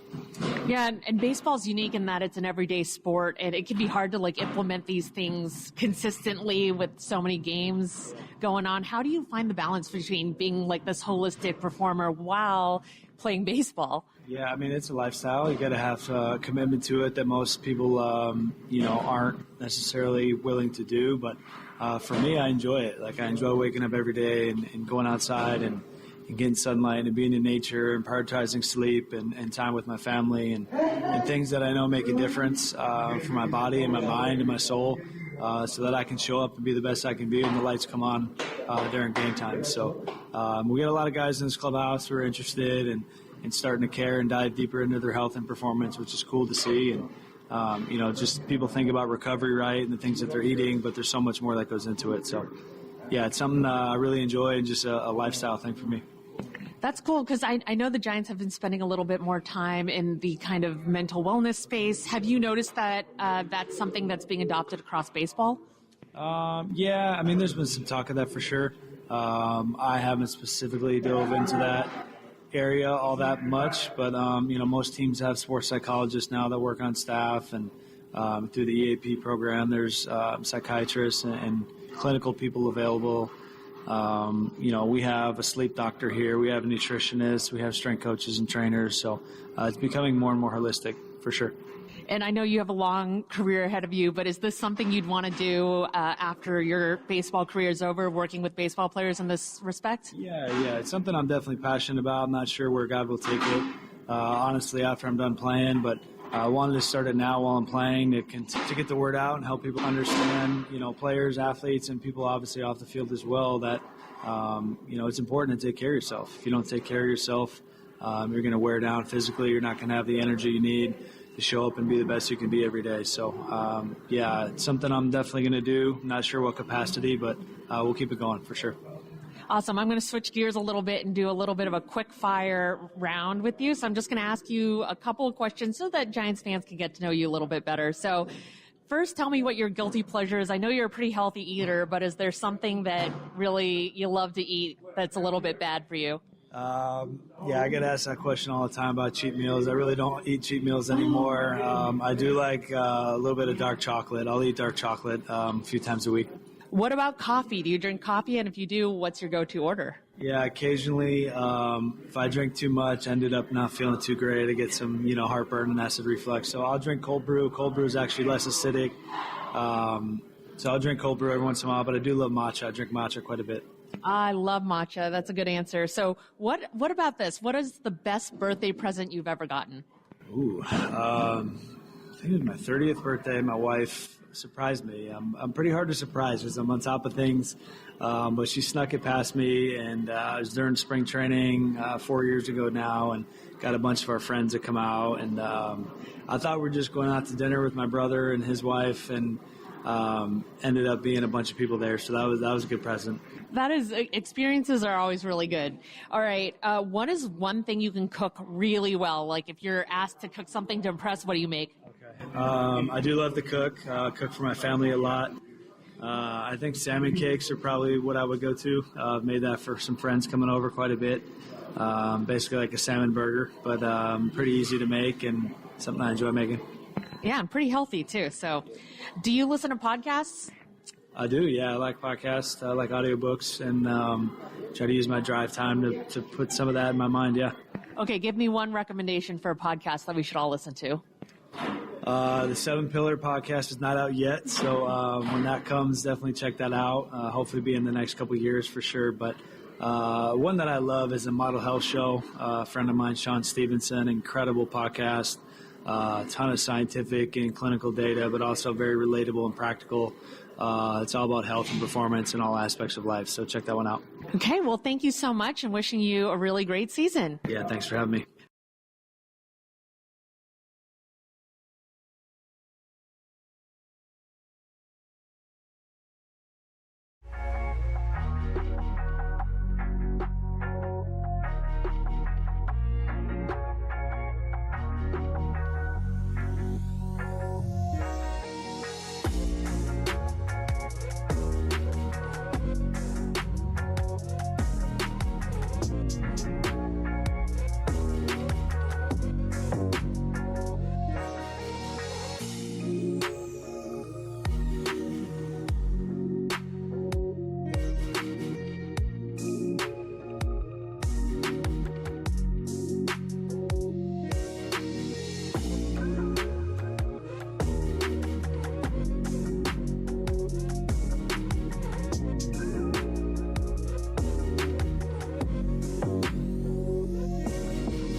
All right, great to have you back with us. And again, Raph, great job today. Austin Scott and Michael Connell put this together, the live streaming. And Carmen, how do you like being live streamed? I guess I like it. I don't know. It kind of exposes me, like when we're gonna play a little game in a second, and my notes are on my phone, and everybody's gonna know that. So you can't really hide, Yeah, this is fun. This is good. I like doing it. By the way, excellent interview with Nick Ahmed. Did you enjoy it? Yeah, he's got a very calming presence. I didn't know he had that company called Seven Pillars. And it was really interesting to hear his take on how he deals with kind of staying healthy. I loved it. I thought it was really good. It was a nice job. And I'm going to ask you this. What's your favorite food to cook? Oh, I like to make Thai fried chicken. And Ron Wotus can attest to this because he's had it and he asks me for it all the time. It's my favorite thing to serve people because it's they really like it. But it takes a lot of effort. So I don't know if it's my favorite to actually make. I like making a good steak, honestly. All right. I remember you brought that for the professor when we were doing the shows in the bunker with Allie. Yeah, very good. Yeah. All right. Fun. All right, a lot of fun. All right, we started our segment last week on go ahead, you can explain it. Our new segment. Why don't you explain? You can explain it, Marty. Okay. All right. Carmen gives me a scenario, and I have to say that it is delusional, or Salulu is a true statement, a true solution. So, we had fun with this last week, and I am ready. So go ahead. Yeah, you made Glenn Kuiper say it. You made a bunch of people say Delulu, which is exactly what I wanted when I created this game. Yeah, so, this is good. I think I have 4 for you. Okay, we kind of touched on this earlier, so I think I know your answer, but I put for the Giants to be successful, Matt Chapman needs to hit for power. I would say Salulu. Mm-hmm. I think Matt Chapman is a key. Now, he's hitting behind Conforto today. They have Conforto in the lineup behind Soler to give him a little protection. But Chapman has got to hit, and he's got to hit. Now, look, he loves hitting to right center field. He hits the ball 95 plus. And if you look at all the players in Major League Baseball who's hit the ball 95 plus, he's like 10th in all of baseball for hard hit balls. But he's got to hit the ball out. And when he's gotten big hits, they've added on to runs, and they have won games for the Giants. So I think he's huge. And we talked about this with Mark Simon, with Andy, and I'm just looking at my notes here. Chapman is a guy who has got to come through. It's Soler and Chapman. Conforto will do what he does. He's a veteran. But Soler and Chapman, I think, are the keys to the offense. So, yeah, I'm going Salulu with Chapman. Yeah, second that. I think when you think of Matt Chapman, you're just like, this guy can hit for power. And so when he doesn't, it seems like he's not doing what he was meant to do. Yeah. And so I do think a lot of the Giants' success will hinge on Matt Chapman. So I am with you, Salulu, all the way. Good one. Let's go to number 2, which is Tyler Fitzgerald will have the most stolen bases on the Giants this season. Wow, that's a good one. I had lunch with Tony Salvador, our friend. He used to be the program director at KNBR, great baseball fan. Rick Smith and Bob Bushyhead, and we make our $5 bets every year. And one of those bets was who would have the most stolen bases on the Giants. And I took Tyler Fitzgerald. Okay. So you've got a Salulu going. Yeah, Salulu for him for sure. I've talked to him a number of times, and Woe and I talked about it last week, and I said, turn him loose, make him the new Darren Ford, the Bullet, and they're doing it. And he had a great game on Wednesday. He ran like crazy, got thrown out at the plate, which Woe and I will talk about tomorrow. But I like the kid. I think the kid should be playing. I think the kid should be in right field. I think the kid should be hitting 8th or 9th. And having Lee do some hit and runs with him. I think he's a play. Look, he had over 20 steals and 20 home runs last year in the organization. He was the only one. So for me, Salulu all the way. Okay. Here's the follow-up question to that, which is runner-up to stolen bases? Like, who do you feel like has a little bit of speed? I feel like the Giants don't have enough speed in general, but who would you say is like a close second? Well, it should be Estrada. He's capable of 20. I look up and down the lineup. It may be Lee. I'm going with Estrada as my runner-up. Okay, I was thinking Lee, so maybe let's see what happens there. All right, third question. The AL is a harder matchup for the Giants than the NL. Wow, that's a good one. I'm killing it today, Marty. Yeah, this is a good one. That's a tough one. I think I'm going to go Delulu on that one. Mm-hmm. I think they tell can. Me why. Yeah, I think they can handle. I just think with their pitching in a short series. Now you don't see these teams nationally. You're going to see a team 6 times, 7 times, or 13 times, and I just have that feeling when you see a team for 3 games, you're going to be able to deal with them. And especially the way this rotation is going to be, that when you breeze into Kansas City and you go Webb, you go Snell, you go Harrison, I think you're going to be in good shape. But when you see a team 6 times, 7 times, then they kind of know you a little bit. But for those 3-game series, I think they're going to walk in, and I think they're going to have a good series against the American League teams. How about that? So what am I, Delulu? Okay.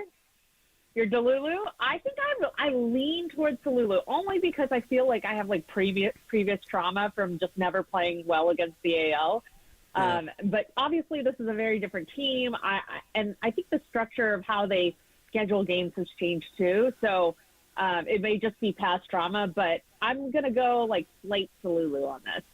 Yeah. I like the argument. This is a good one. Well, look, they get Tampa Bay today. They're getting Tampa Bay at the right time. They've got trouble with their bullpen. The closer was very shaky. As Bruce said, we look up and down the lineup. There are people we don't really know. You got your guy going today. You got Snell going tomorrow. They should do okay. But you got to hit, and they're not hitting right now.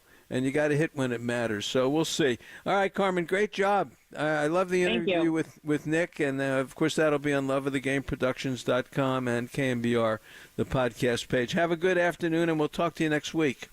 All right, sounds good. Have a good show, Marty. All right, that is Carmen Kiew. Always provocative with Carmen. She always comes up with good questions for me. All right, back with you tomorrow morning, 7 a.m. We'll do the live stream, 7 a.m. tomorrow morning. Rafa, as I said, a great job today. We'll have our Original Joe's contest when this game is over today. But stay tuned. Our Giants warm-up continues with Walter Ikabalseta right after this.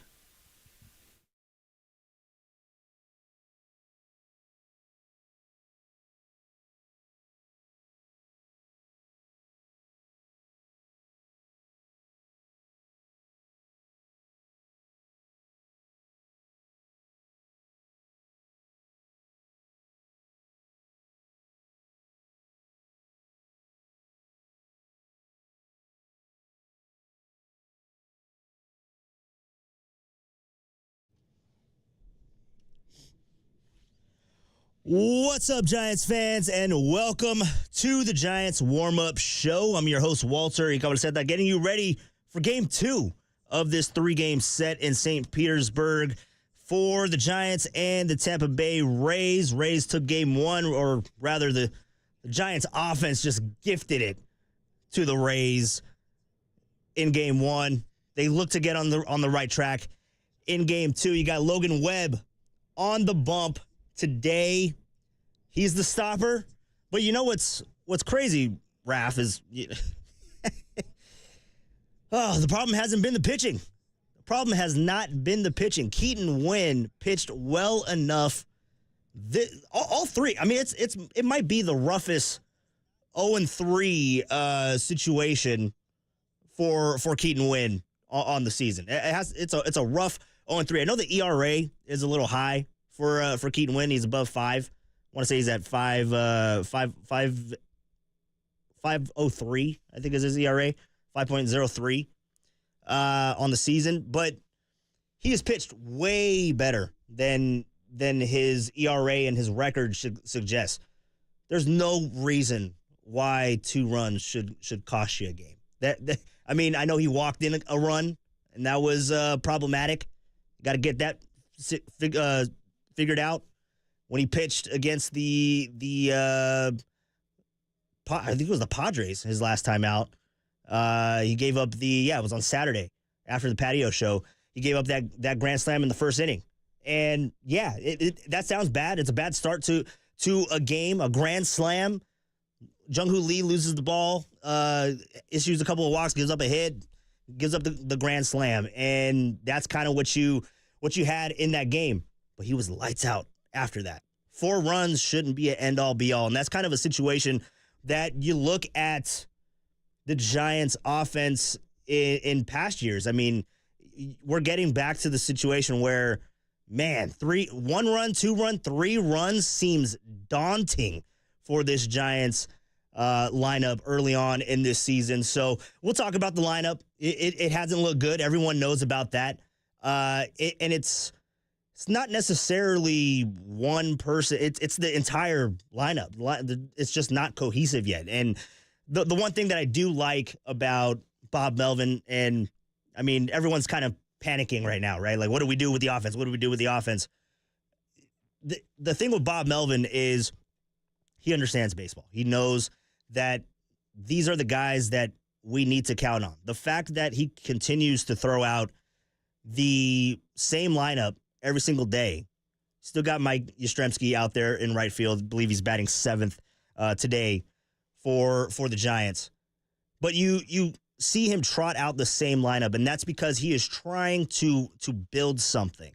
He is trying to have cohesiveness with this Giants offense moving forward. Now, it hasn't worked. It hasn't played out the way that you would hope to start the season. And I think you're seeing a little bit of the frustration coming from not only the Giants players, but from Bob Melvin. Bob Melvin got ejected yesterday, and that's kind of a old school tactic in that he's going out there, he's letting his team know that he's behind him, and he is going to fight for his guys. And Jorge Soler, he's been having good at-bats, and when you have a ball called or a strike called that was clearly a ball below the zone, you have the frustration because you're trying to put together solid ABs, and that's an instance where the bat is just taken out of your hand. You have no control over that. So, Bob Melvin, you gotta trust in what is going to happen with this offense, but it has been underwhelming. But I would say that, early on this season, there was a big conflict, or not a conflict, but a lot of people were worried about the start to the starting pitching and to the bullpen, and that has since, I wouldn't say been erased, but you're starting to see what the caliber of starters that the Giants have, and that is going to be the formula to this team. Yes, you do need to score runs. That is part of the game. You have to score as well. You're not going to win games by everybody in your starting staff just going out there and putting up zeros, because you have to put up runs as well.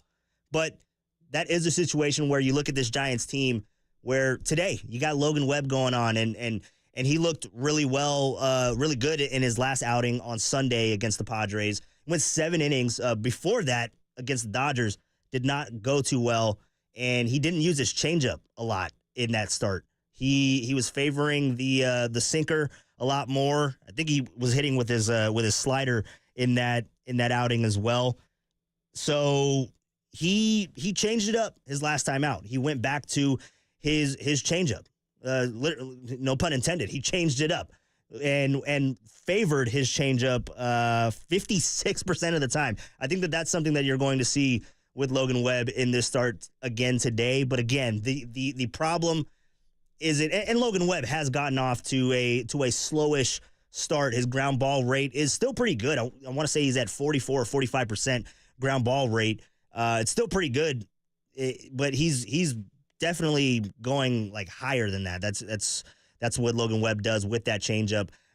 So he hasn't pitched up to par to what he thinks that he is capable of doing, and what Bob Melvin even thinks that he is capable of doing. Because Bob Melvin was asked yesterday, you have Keaton Wynn on the mound, and you bring in Logan Webb, and what his role is for this starting staff, and he is the leader. So you hope that with him on the mound, this Giants team is inspired. But if you suggest years past stats, last year the Giants did not support Logan Webb at all offensively, and Keaton Wynn kind of got a taste of that medicine yesterday. A lot of the Giants staff has gotten a taste of that medicine early on in the season. But Bob Melvin, when the going gets tough, who do you turn to? And you turn to Logan Webb. Here's what he had to say about the ace of the Giants on the mound today.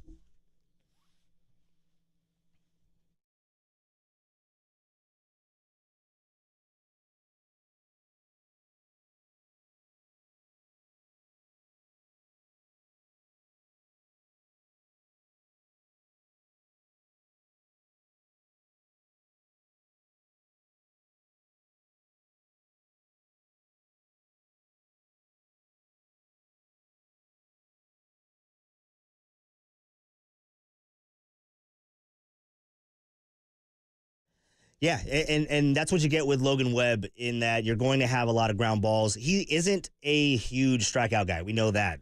But his swing and miss is lower than what it was last year. So, again, are you concerned about that? Not necessarily. I mean, Logan Webb is a pro. Logan Webb is going to go out there and battle every fifth day. Starting pitching is not the issue here. And going to we are live on YouTube and Twitch, and looking at the chat, I got Gut Thinker in there. He's saying it's not just the bats are weak; they're not swinging on stuff. They should be swinging that. That's completely accurate. Grant Brisbee of The Athletic, he put out a fantastic piece. I was reading it last night. He put out a fantastic piece on the balls that the Giants are getting, fastballs, meatballs in the zone. And what a fastball meatball is, that is a fastball right down the middle of the plate, to where you can get control over on that pitch. And it is an alarming rate that the Giants are not swinging. A lot of those fastballs down the middle of the plate are called strikes, right? And that's kind of where you get to the situation where, all right, Bob Melvin isn't changing up the lineup. But should there be a change in philosophy, right? Because the Giants are not swinging at these meatballs down the middle, and you figure, okay, well, is it early in the count? You want to kind of get your bearings when you're in the batter's box. Is it early in the count? Is it in a 3-0 count? Is it in a 3-1 count? So where you're kind of looking location, looking pitch, so it changes the dynamic of what these fastballs coming in, dude. It's none of those. It's none of those. It is not. You're not sitting on a 3-0 count. That was actually the least amount of meatballs that the Giants have been getting in those counts. A 3-0 count. It was two. It was two out of all the pitches that they have received. A lot of it is early in the count, and that's where it kind of gets to the Giants hitters are being patient. Now, is that a good thing? Is that a bad thing? When you look at the situation, at the current state of baseball, guys aren't going 6-7 innings. You know what I mean? They're barely going 5 innings. So the philosophy of, all right, let's take as many pitches. Let's work the count.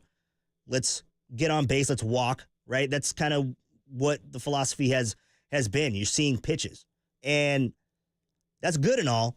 But when you're getting that many meatballs down the middle of the plate and you're not taking hacks at it, and on fastballs, the Giants are probably they're ranking at the bottom of the major leagues in batting average against fastballs, 220. The good teams are 317, right? That's the average, the baseball average of against fastballs. So that's a situation. Do the Giants need to change their philosophy in that they need to be more aggressive at the plate? That's something else that you have to look at, because we talk about the runners left on base, and we'll get into more on the Giants lineup. But runners left on base, runners in scoring position. That what they're hitting, it's not good. But it all stems to you do have the right guys in those situations. On Tuesday night, where they left 11 on base, and you had some of them did come up to Nick Ahmed, and Nick Ahmed has been serviceable as not only I wouldn't say as a hitter, but he's been good. He's not the issue. He's not the problem right now. Where everyone else came up, it was a 3, 4, 5 hitters. That is the meat of your lineup. They had bases loaded with no outs and didn't do anything. But we're not going to dwell on the past. We are going to look to the future. What can happen with this Giants lineup? How are you feeling about the Giants lineup? How are you feeling early on the Giants offense? The pitching is there. The bullpen is there. And you still look at the stats of hard hit, exit velocity. The Giants are still at the top of the league, and you look at Matt Chapman and you look at Jung-Hoo Lee, they're among some of the greats in the game right now. Shohei Ohtani, Mookie Betts, Ketel Marte, Yordan Alvarez, Matt Chapman right there, Juan Soto, Jung-Hoo Lee right there. So I mean, they are in the conversation as when it comes to hard hit rate, right? And that's an exit velocity of 95 miles an hour or higher. So you figure at some point these balls are going to find holes. But in the meantime, how does Bob Melvin change it up? And I like what he's been doing the last couple of days in that implementing the speed. So we're going to talk about what can happen with this Giants lineup because there's no cohesiveness right now. And maybe there needs to be a change in philosophy as far as how they are approaching. Because today, Ryan Pepio, guess what? He's a fastball pitcher. So we'll talk about that more on the other side. You're listening to the Giants warm-up show on KNBR, the sports leader.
All right, welcome back to the Giants warm-up show on KNBR, the sports leader. Go ahead and give us a call. Shoot us a text, 415-808-KNBR. That's 415-808-5627. What is your solution to the Giants and their offense? Because it has just been abysmal right there. Bob Melvin gets tossed after Jorge Soler is caught looking at a clear ball in the bottom of the zone. Jorge Soler wasn't happy about it. Bob Melvin wasn't happy about it. He got tossed. And prior to that, I mean, how's everybody liking the interference rule in baseball? That's the first time we've seen it. First time that Bob Melvin has said that he's seen it called that way. It's going to be a fun year. Why do we keep changing stuff? Come on, Raph, what are we doing? Yeah, man, what are we doing? He was out by a mile. We're calling him safe. Come on, what are we doing? So that the ball clearly took him out of where he was supposed to be. So right. And he was out by a mile, like you said. No, so. he was out by a mile. Come on. Why are we over? This is stupid. I understand the spirit of the rule. They're trying to eliminate collisions at the bags and people rolling over ankles. But hey, that's baseball, man. That's baseball. That's what it's been. So, what are your thoughts on the Giants and their offense? Their woes. They're just not doing anything right now. Bob Melvin, the frustration there, he got ejected. It was a number of things, right? The interference call, the Jorge Soler, the not hitting in runners in scoring position. I mean, it's just been bad. This week. Or last night, they went 1 for 10 runners in scoring position, and this week it's just not good. I mean, if you take away the Wednesday 6 for 8, it is bad. We're not going to take it away, but I'm just saying, if you do take away the one good day that they had this week, but even with that 6 for 8 on Wednesday with runners in scoring position, 8 for 41 runners in scoring position this week, they're hitting 195 and 9 runners left on base yesterday. That is a total of 36 this week alone. So 808 KNBR is the number. Let me know what you're thinking, talking hitting here on the Sports Leader. And later today, more hitting talk with Bill Lasky on Extra Innings. Damon Minor is going to be stopping by, hitting coach for the Sacramento River Cats. Maybe he has some thoughts on what can get this Giants offense going. What I do like about what is happening with the Giants and their offense right now is, I mean, hey, we didn't have a steal for the first 12 games. They have 6 now. They have 6 now in the last 2, 6 for 7 on steal attempts. And I think that's a situation where they are getting guys moving, because when you get guys moving, you get the defense out of position, and maybe you can find a hole, because they are hitting the ball really hard. We know that part of the Giants offense. They're hitting. They're in the top 10 of all these statistical categories: hard hit, exit velocity, all that. And you just got to find a hole. Right now, they're finding gloves, and they're getting hit directly at guys. And yesterday, I mean, Jung-Hoo Lee was up, and obviously, like I like what I'm seeing with Jung-Hoo Lee. He got his first stolen base yesterday, and hopefully that is a part of this Giants offense that can evolve over this season, in that you get Jung-Hoo Lee on and he's able to take bases, because that wasn't a part of his game in the KBO. Wasn't necessarily what he was trying to do. But now here, I mean, we can really implement that, especially with all the rules, the new rules that with the disengagements and all that kind of stuff, the bigger bases, like that caters to speed. So the Giants need to take advantage of that. I liked that Matt Chapman got a stolen base on Wednesday. Tyler Fitzgerald has 3. He leads the team. So that's an element to this Giants offense that I am looking forward to, but I'm not counting on, because, again, you have to remember this Giants team is not the fastest team out there, but you do have capable base stealers. You do have guys that are quick. Matt Chapman, he is probably the fastest sprint speed behind Jung-Hoo Lee, right? That doesn't necessarily translate to stealing bases. Like, I'm not saying that Matt Chapman's going to be out there and stealing 20 bags in a season. Like, he'll maybe get you like 8, right? So that's fine.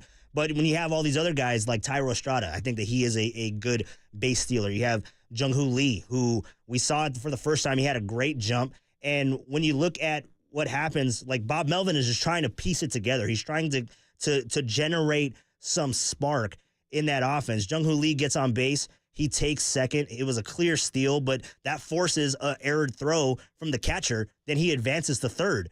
He scored. He did all that. We didn't even get a hit. He wasn't hit in because he gets the third on the error, and he scores on a pass ball. So, I mean, it's that kind of situation to where, okay, they're not hitting. What else can we do? And getting guys moving, having guys get out of position on the defense, that could only spark good news for the San Francisco Giants in that offense where they're still trying to find it. They're still trying to figure it out. And who is going to be that guy, that catalyst? I mean, I love Jung-Hoo Lee at the top of the lineup, but who else is going to be able to step in? I mean, is it going to be Lamont Wade? Is it going to be Jorge Soler? Matt Chapman is having good at-bats, and he's leading the team in 24 was yesterday, 24, or 25, rather, hard-hit balls. So he's getting wood on the bat. It's just it needs to find a hole. So who is going to be that catalyst? Who's going to be that guy that really needs to step up? I think Jorge Soler is getting close to it. Mike Yastrzemski was showing glimpses of it at the end of the homestand. He was having really good ABs in right field. Thairo Estrada, he was he was the only extra base hit that the Giants have had yesterday, and I think they've only had 3 in their 20. They had 28 hits, I believe, this week. 28 hits this week, and they've only had 3 extra base hits. Oh, yeah, sorry. Buried the lead, Raf. They haven't hit a home run. They haven't hit a home run since L.A. So what are we going to do? What is your solution to the San Francisco Giants offense? We have the calls lining up here. 808 KNBR is the number, 808-5627. Go ahead and give us a call. Shoot us a text. We are also live on YouTube at KNBR and on Twitch. So go ahead. I'm active in there. Gut Thinker is just giving me everything that he has in that chat right now. I love it. Keep it coming, Gut Thinker. Love to chat with you. But let's go out to Isaac. He wants to talk about the offense in Foster City. Isaac, welcome to the Sports Leader, man. What's your solution to this Giants offense? How you feeling? I mean, I've been a Giants. I'm only 20. I've been a Giants fan a long time, and I feel like this is the first time I've really seen in a little bit the offense be this ineffective. But I remember back to last year. I think we need to move Estrada up to the 2-hole. Oh yeah. You put Jung-Hoo Lee and Estrada back to back, and then Lamont Wade in your 3-hole. That's going to move Chapman and Soler back. You put Soler in your 4. And that way you've got 3 guys that have proven to get on base, and Estrada and Jung-Hoo Lee both can steal bases. Estrada was running all over last year. And I think he's a waste in the 6. I think that he needs to be up. You get Jung-Hoo Lee and you get Estrada on first, and then you've got 2 guys on. Lamont Wade is really good at drawing walks. So I think that those should be your first 3 guys. I also think we need to bring the bunt back a little more. You know, we're getting guys like last night. We get a guy over to third base. What happened to the suicide squeeze? I mean, we're struggling to hit the ball. Okay, that is what it is. But let's play a little small ball, right? We got the steals going. Let's bunt the ball a little bit. Let's figure out what we're going to do to help get this offense going. And so I think that's one way that we can maybe help that out. Yeah, great call, Isaac. Really appreciate it, man. And that's the thing with this Giants offense. They're trying to figure out ways to generate offense. And when you look at this team, they haven't hit a home run since April 3rd. The last time they hit one was in Dodger Stadium, and the last one that hit it is the guy who's in the 3-hole, Jorge Soler. He was on back-to-back days of hitting a home run. So I was like, oh man, he found the power stroke. Let's come to Oracle. Let's see him hit some out. But then that was the last one. That was the last one for the Giants in about a week. April 3rd, again, in Dodger Stadium. That was the last time that they've had one. So when you're not getting the power, when you're not getting the big hit, when you're not getting extra base hits, what do you do? And I think that that's a situation where you're looking at what Bob Melvin is doing in that they are getting guys moving. And suicide squeeze, I mean, that is probably a lost art. I don't even know how many guys can bunt nowadays. I don't even know how much they practice bunting in the major leagues right now, because that's not the name of the game anymore. I mean, does that need to be a part of the Giants' repertoire of their offense? Of course, sure, because they don't have the power right now anyway to be able to bang with the big boys. I mean, that's what their offense is. So you have to find other ways to generate. You look at the Arizona Diamondbacks; they were a clear example of you play to your strengths and you bunt, you steal bases, and you use that speed. You utilize that speed and make the opposing pitcher just feel uncomfortable. Like you have to make the pitcher feel you, right? That's what I hear from Mike Krukow, from other guys that have played the game. Bill Lasky has even told me, like, all these guys that have played the game. When you're in the batter's box, or even when you're on base, when you're at first, you want that pitcher on the mound to feel you. So that's something that really needs to come, because it's not coming in the form of power, right? So we have to figure that out. And right now, getting guys moving, having them steal bases, I think it is encouraging, and it is addressing also that they have to figure out a way to generate some offense, and that is one of many ways that they are doing. Isaac, thank you for the call, man. That was really insightful. Let's go to Bill in San Jose. Bill, what's your thoughts on the Giants offense? Or you can call it. You can pull it. Bill, we got you. Welcome to the leader. No, you're good. You're good. What's up, Bill? Hey, listen. Speaking of lack of power, I've been having this debate with some friends. Lamont Wade Jr. I know this is going to sound like piling on, because he's, quote, off to a good start this year, and people say he has a really good OPS plus, I gather. But I guess I'm from the old school, and I'm thinking that a first baseman needs production. Yeah. And I know he probably didn't have many chances so far with runners in scoring position, but he seems like, you just talked about him being a number 3 hole hitter. Mm-hmm. He's more of like a right fielder than a first baseman. And I just think that we are going to get on track.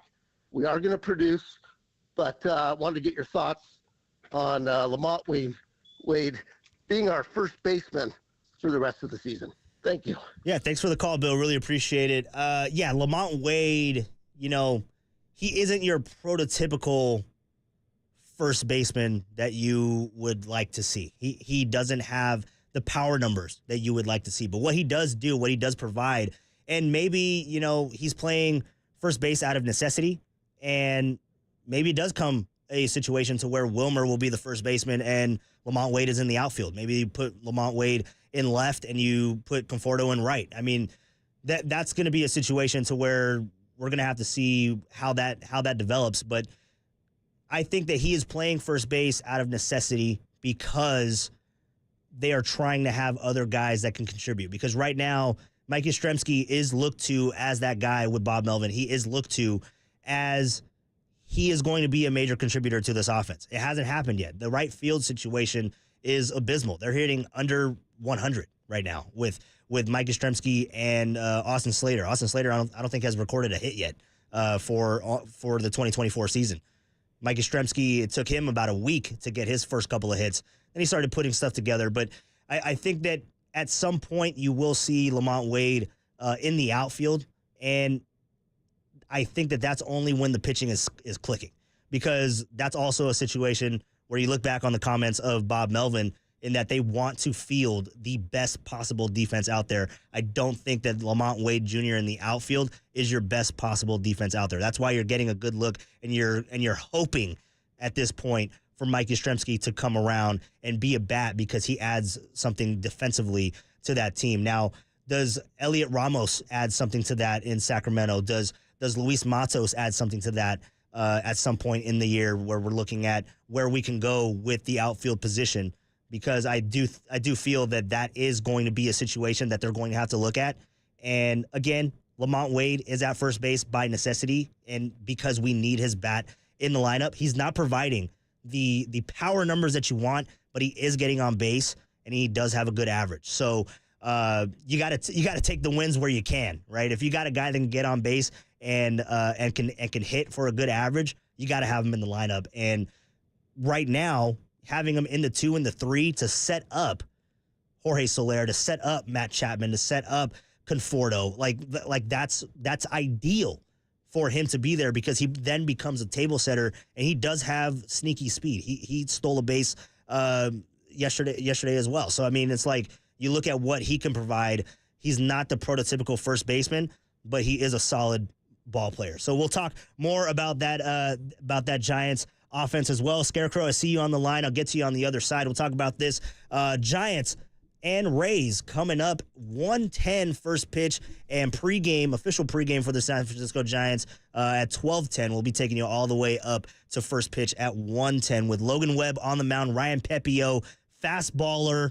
Giants have struggled against the fastball, so you hope they just jump on that thing and don't sit and wait for those meatballs to just keep coming and get a call strike. So we'll talk more about that. We'll look at Logan Webb, we'll look at Ryan Pepio, and we'll talk about this Giants offense and what needs to happen for them to get a win. And hey, if they win today, they are still in line for getting their first road series win. So yes, we're looking forward to that. So we'll talk more about that on the other side. You're listening to the Giants warm-up show on KNBR 104.5 and 680, the sports leader.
My guy Joe Rizzo on the call there. The only action from the Giants offense yesterday. Hopefully we get something different on that. We're still talking about the Giants, talking about their offensive woes. We've got Logan Webb on the mound today, so hopefully that brings some inspiration to the Giants lineup to go out there and bat for their guy. But last year, he did have the lowest run support, so I don't know if that's going to happen. But let's go on out to the phone lines. 808 KNBR is the number. 415-808-5627. Sorry, I forgot the number there for a second. Scarecrow out here in Sacramento. Want to talk about the Giants not hitting. What's up, Scarecrow? Really nothing much. I don't think you're going to like what I'm going to say necessarily. All right. Because you've got a team basically that's been put together just recently with a lot of changes. And the one thing that, I noticed is, A, if a team is not going well, they run into the Angel Hernandez School of Umpiring, which means God only knows what that rule book's about. But the fact of the matter is, I think your first caller, Isaac, had the right idea. I think maybe the lineup is not necessarily constructed all that well. I'd love to see Tara Estrada batting second. I'd love to see Lamont Wade batting third. As to whether he's a first baseman or an outfielder, I don't know. He seems to be a lot more mobile than Flores, and that's no knock on Flores. But the fact of the matter is you need to, A, lengthen that thing, B, get the hitters to be a little bit more aggressive. They're way too patient. And C, yeah, you're going to have to watch. We're 3 weeks into this thing.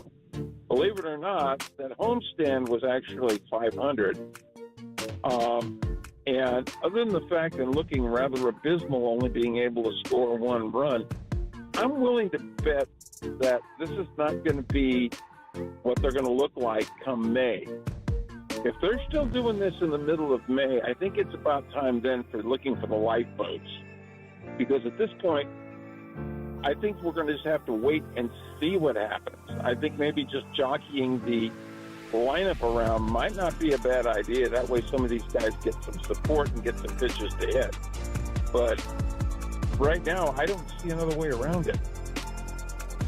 All right, Scarecrow, thanks for the call. Really appreciate it. Calling anytime, man. Love hearing your perspective. But yeah, no, that's a situation where you're looking at this team, you're looking at what we got, and something does have to change. But how long do you wait to make a change? We're 3 weeks in, and the offense isn't producing, and we've had the same lineup essentially since opening day. I mean, there's been occasional guys that get off days, but everyone's kind of slot into their position. Now, everyone talks about Thairo Estrada hitting in the 2-hole. I originally thought once this lineup was constructed with Jorge Soler, with Matt Chapman, I thought that it would be Jung-Hoo Lee and Thairo Estrada at the top of the lineup because they're table setters and they add speed.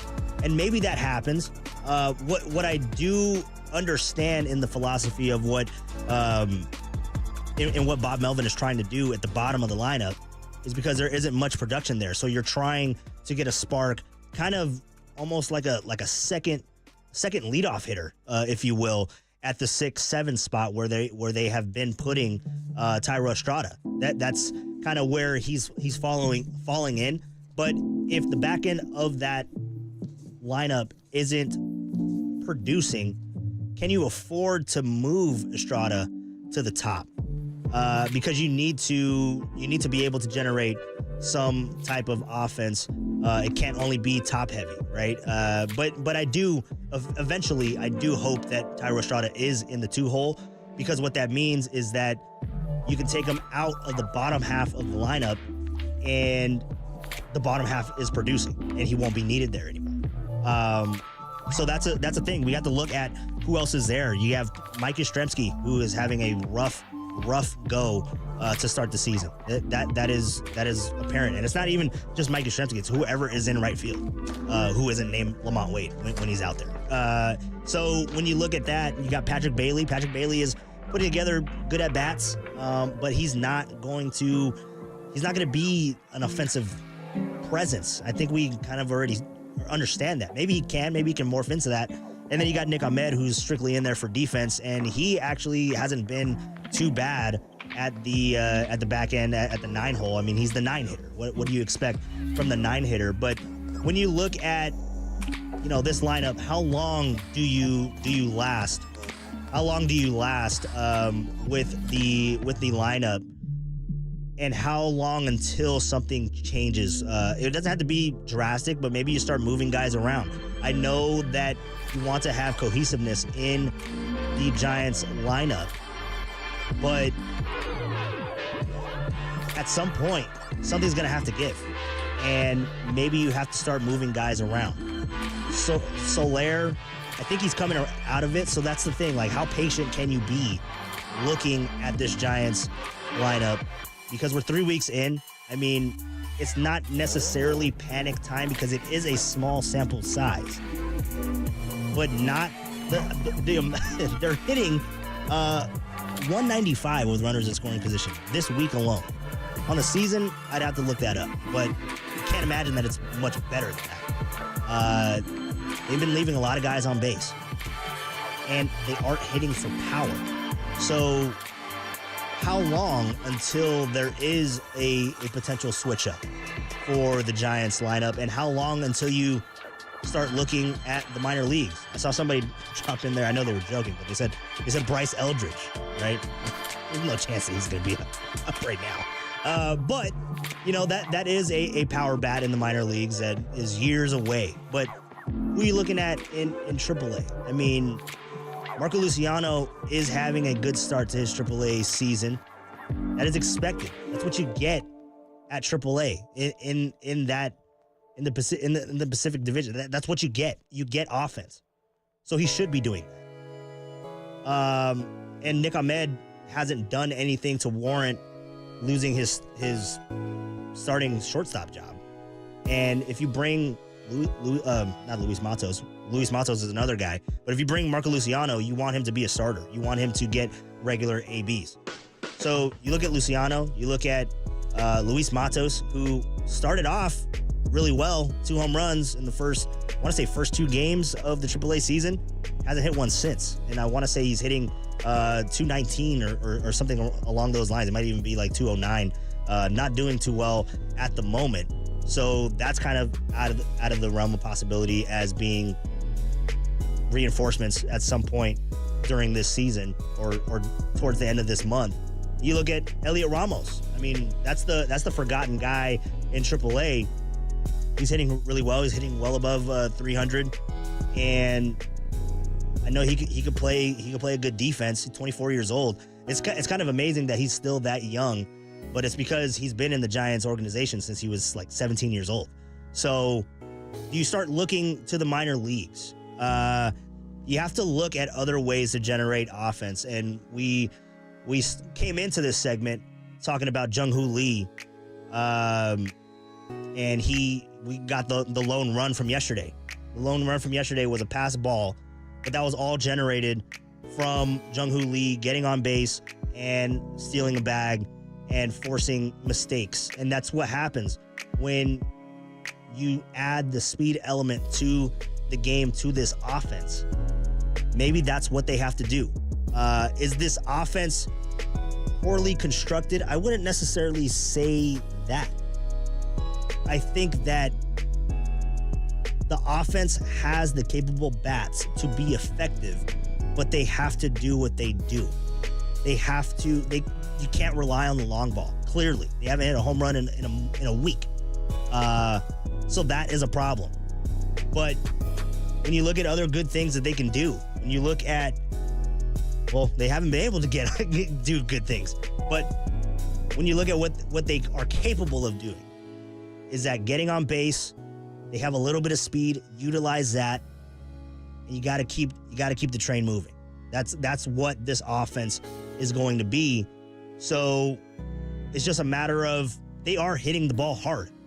It's just a matter of it finding holes, and it's a matter of it all coming together. But again, how long do you give it? Do you give it until the end of this month? Do you give it until the middle of May? Until you start thinking of different lineup combinations to where these guys have to figure it out. I do feel like Jorge Soler is is getting close. I think that he's having good ABs. I think he's getting close. I think Tyro is getting close. But again, he's in the 6th spot. But when he starts hitting, do you move him to the front of the lineup to pair him with Jung-Hoo Lee? Because Jung-Hoo Lee has not had a bad AB in his entire major league career. It's only 2.5 weeks in, but he has looked really well. Like, he is not swinging and missing a lot. I want to say the number is 6 out of well over 100 pitches that he's seen. He's only swung and missed 6 times. And prior to last night, the last time that he swung and missed was in LA. So that's pretty good for Jung-Hoo Lee. And that's just where this lineup is. You got to get guys on base. You got to move them around. That's what this offense is going to have to morph into. So we'll talk about the lineup here. I'll give you a lineup. Giants lineup is out. Haven't even given the lineup, Raph. Come on, man. You gotta remind me about the line. I'm just kidding. Hey, don't forget the lineup. Yeah. Okay, thank you. Appreciate that. Giants lineup is out. We've been talking about the Giants lineup, the Giants hitting woes, but it's more of the same. It's not really anything different than what we've seen in the last couple of days. You have leading off Jung-Hoo Lee in center field. Batting second, you have Lamont Wade Jr. at first base. Batting third, Jorge Soler in the DH spot. Has Jorge Soler played the field at all this year? I don't even think he's played the field. So that's another thing that I'm not upset about that. Let's keep him out of the field as much as possible. Jorge Soler in the 3-hole at the DH spot. You got Michael Conforto batting fourth at left field. Matt Chapman batting fifth at the hot corner and third base. You got Tyro Estrada batting sixth at second. Mike Yastrzemski in right field batting seventh. Patrick Bailey batting eighth, and he is catching today. And then you got Nick Ahmed. Again, this is much of the same lineup that we've seen day in and day out. Nick Ahmed batting ninth at shortstop. And that's a situation where this lineup is the same one that we've seen all year, and they just haven't been hitting the fastball, and that's what you get with Ryan Pepiot. Ryan Pepiot had a really good outing with the Rays in Coors Field the last time out. He had 11 Ks, went 6 innings. I believe he only gave up 3 hits. And that's a really dominant outing. The outing before that, it wasn't too great, but Ryan Pepiot, he is a fast baller. He will hit you with a curve and a slider. Occasionally, he throws that about 22%, both of them, 22% of the time. 53% of the time, it's a four-seam fastball, and he's going to try to elevate. And that's a situation where these Giants hitters just aren't getting a bat on the ball for fastballs. So that's going to be a situation to where, does the philosophy change a little bit today? Do you try to jump on that fastball? Do you sit dead red and jump on that fastball early in the count?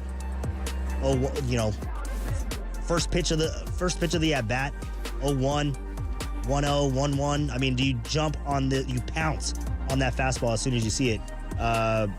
That's what he's throwing. You know he's throwing it 53% of the time. He'll mix it in with the changeup and the slider, but more often than not, it's going to be that fastball, and it sits around 44, 45 miles an hour from Ryan Pepiot, and he goes up against Logan Webb. Logan Webb, the ace of this staff.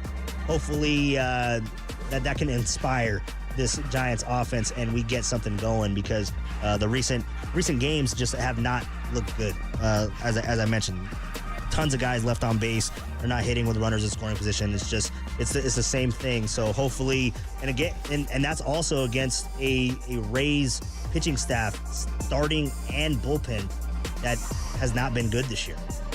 So when you saw the offensive output that they had yesterday against this staff, it wasn't encouraging. So hopefully they could turn it around. Maybe they were just jet lagged a little bit. They're acclimated now to Florida time, and they can get this offense going. So we'll talk about that. We'll get you ready for the Giants pregame show coming up at 12:10 and first pitch at 1:10. You're listening to the Giants warm-up show on KNBR, the sports leader.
All right.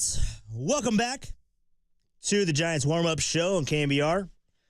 The sports leader, I'm your host, Walter. You said that, taking you up for another 9 minutes until the Giants pregame show officially starts. First pitch at 1:10, Logan Webb against Ryan Pepio. You remember him, ex-Dodger. That doesn't fire up for this game. I don't know what will.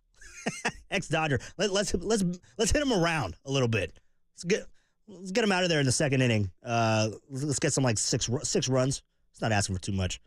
Giants looking to get the bats going. Haven't hit a home run since April 3rd. Last time on the road. Went the entire homestand without a home run. And the 7-game homerless streak is the longest in Major League Baseball since the Royals went 7 games without a home run in June 25th to July 2nd of last season. So, yeah, they are having a power struggle right now.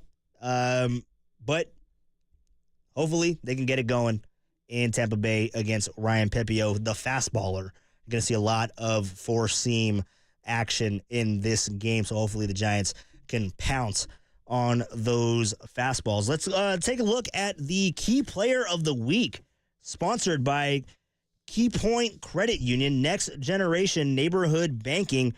and there hasn't really been too much on the offensive side, so I'm going to go with the pitching and mainly the guy that's 2-0 in the starting rotation because Logan Webb is still looking for his first win of the year. I'm going to go with Jordan Hicks. He pitched opening day, or the home opener, rather, on April 5th, and he went 7 innings in that one, 5 hits, 1 earned run, 5 strikeouts, and his last time out was that was their first game at home where they walked off and they won that game at home, the home opener, and the last game that they won was the last game of the home stretch, the home stand, and they won that game as well. He didn't get the win in that game, or he did get the win in that game. He didn't get the win on the home opener, but he went 6 innings in that game as well.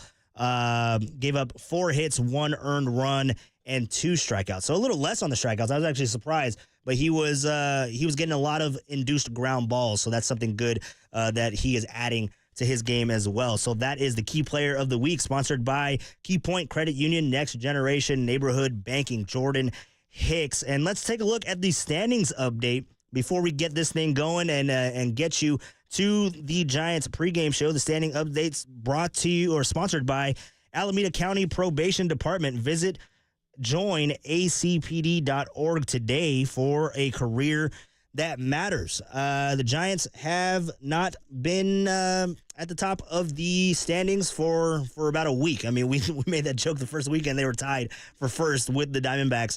They are currently 4th right now, sitting 5-9. But the rest of the NL West, how it shakes out, you got the Dodgers at 10-6, sitting in first place of the NL West, and they are facing off against the Padres. Intense battle yesterday with Manny Machado hitting that home run and staring down the dugout. I don't know how many people like Manny Machado, but I like the enemy of my enemy is my friend, right? So I like that a lot. The Padres are right behind the Dodgers at 8-8. You got the Diamondbacks sitting at 6-8, and then the Giants right there 5-9, and still ahead of the Rockies. That's the silver lining here, Raph, is they are still ahead of the Rockies 4-10. Looking around the rest of the Major League today, the Major League. National League East, you got the Braves. You got the Braves sitting at 8-4. They are at the top of the NL East. You have the Phillies at 7-7 at 500. The Mets are coming on. They have a 2-game winning streak going right now at 6-7. The Nationals 5-8. Thank you, Giants. And the Marlins 2-12, and that is who the Giants are facing off against after this series in St. Petersburg against Tampa Bay. So 2-12. Come on, we got to get a sweep out of that at bare minimum.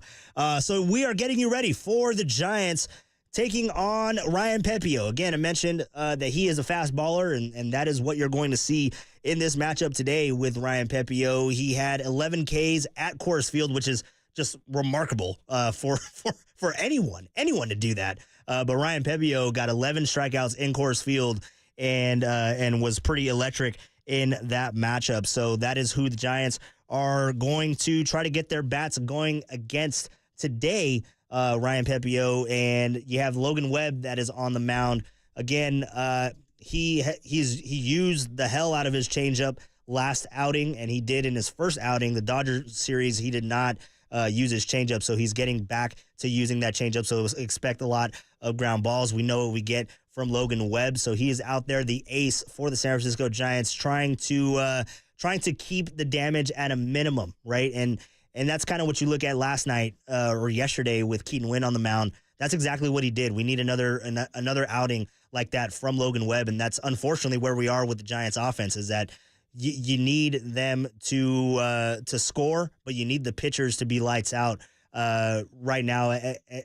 How the Giants are hitting. So that is going to be a situation that we're going to have to see. Logan Webb, he has been a little spotty, but I'm not worried about Logan Webb. Logan Webb is going to go out there and compete. He is a bulldog. His last outing against the Dodgers, he didn't last too long, and next outing after that, he went 7 innings. And you could just tell that he was pissed off. He was like, I am not doing that again. So look for Logan Webb to compete once again for the Giants in this one. If we take a look around baseball really quick, just want to give you a scoreboard update before we get to the Giants and Rays. You have the Yankees, who are leading right now in the top of the or the bottom of the ninth, rather, in Cleveland, facing off against the Guardians. Yankees 3-2 right now with a runner on second. With 2 outs in that contest. And we have a tie game in Detroit. Detroit Tigers 8-4 right now. That's a better start than I think a lot of people had anticipated for the Detroit Tigers. It is tied right now with the Minnesota Twins in the bottom of the 8th. And you have some baseball in Queens. You have the New York Mets, who are trailing the Kansas City Royals. Kansas City Royals actually playing some good ball right now, 9-5 Kansas City Royals. That's in the bottom of the 4th. KC leads the Mets 8-4.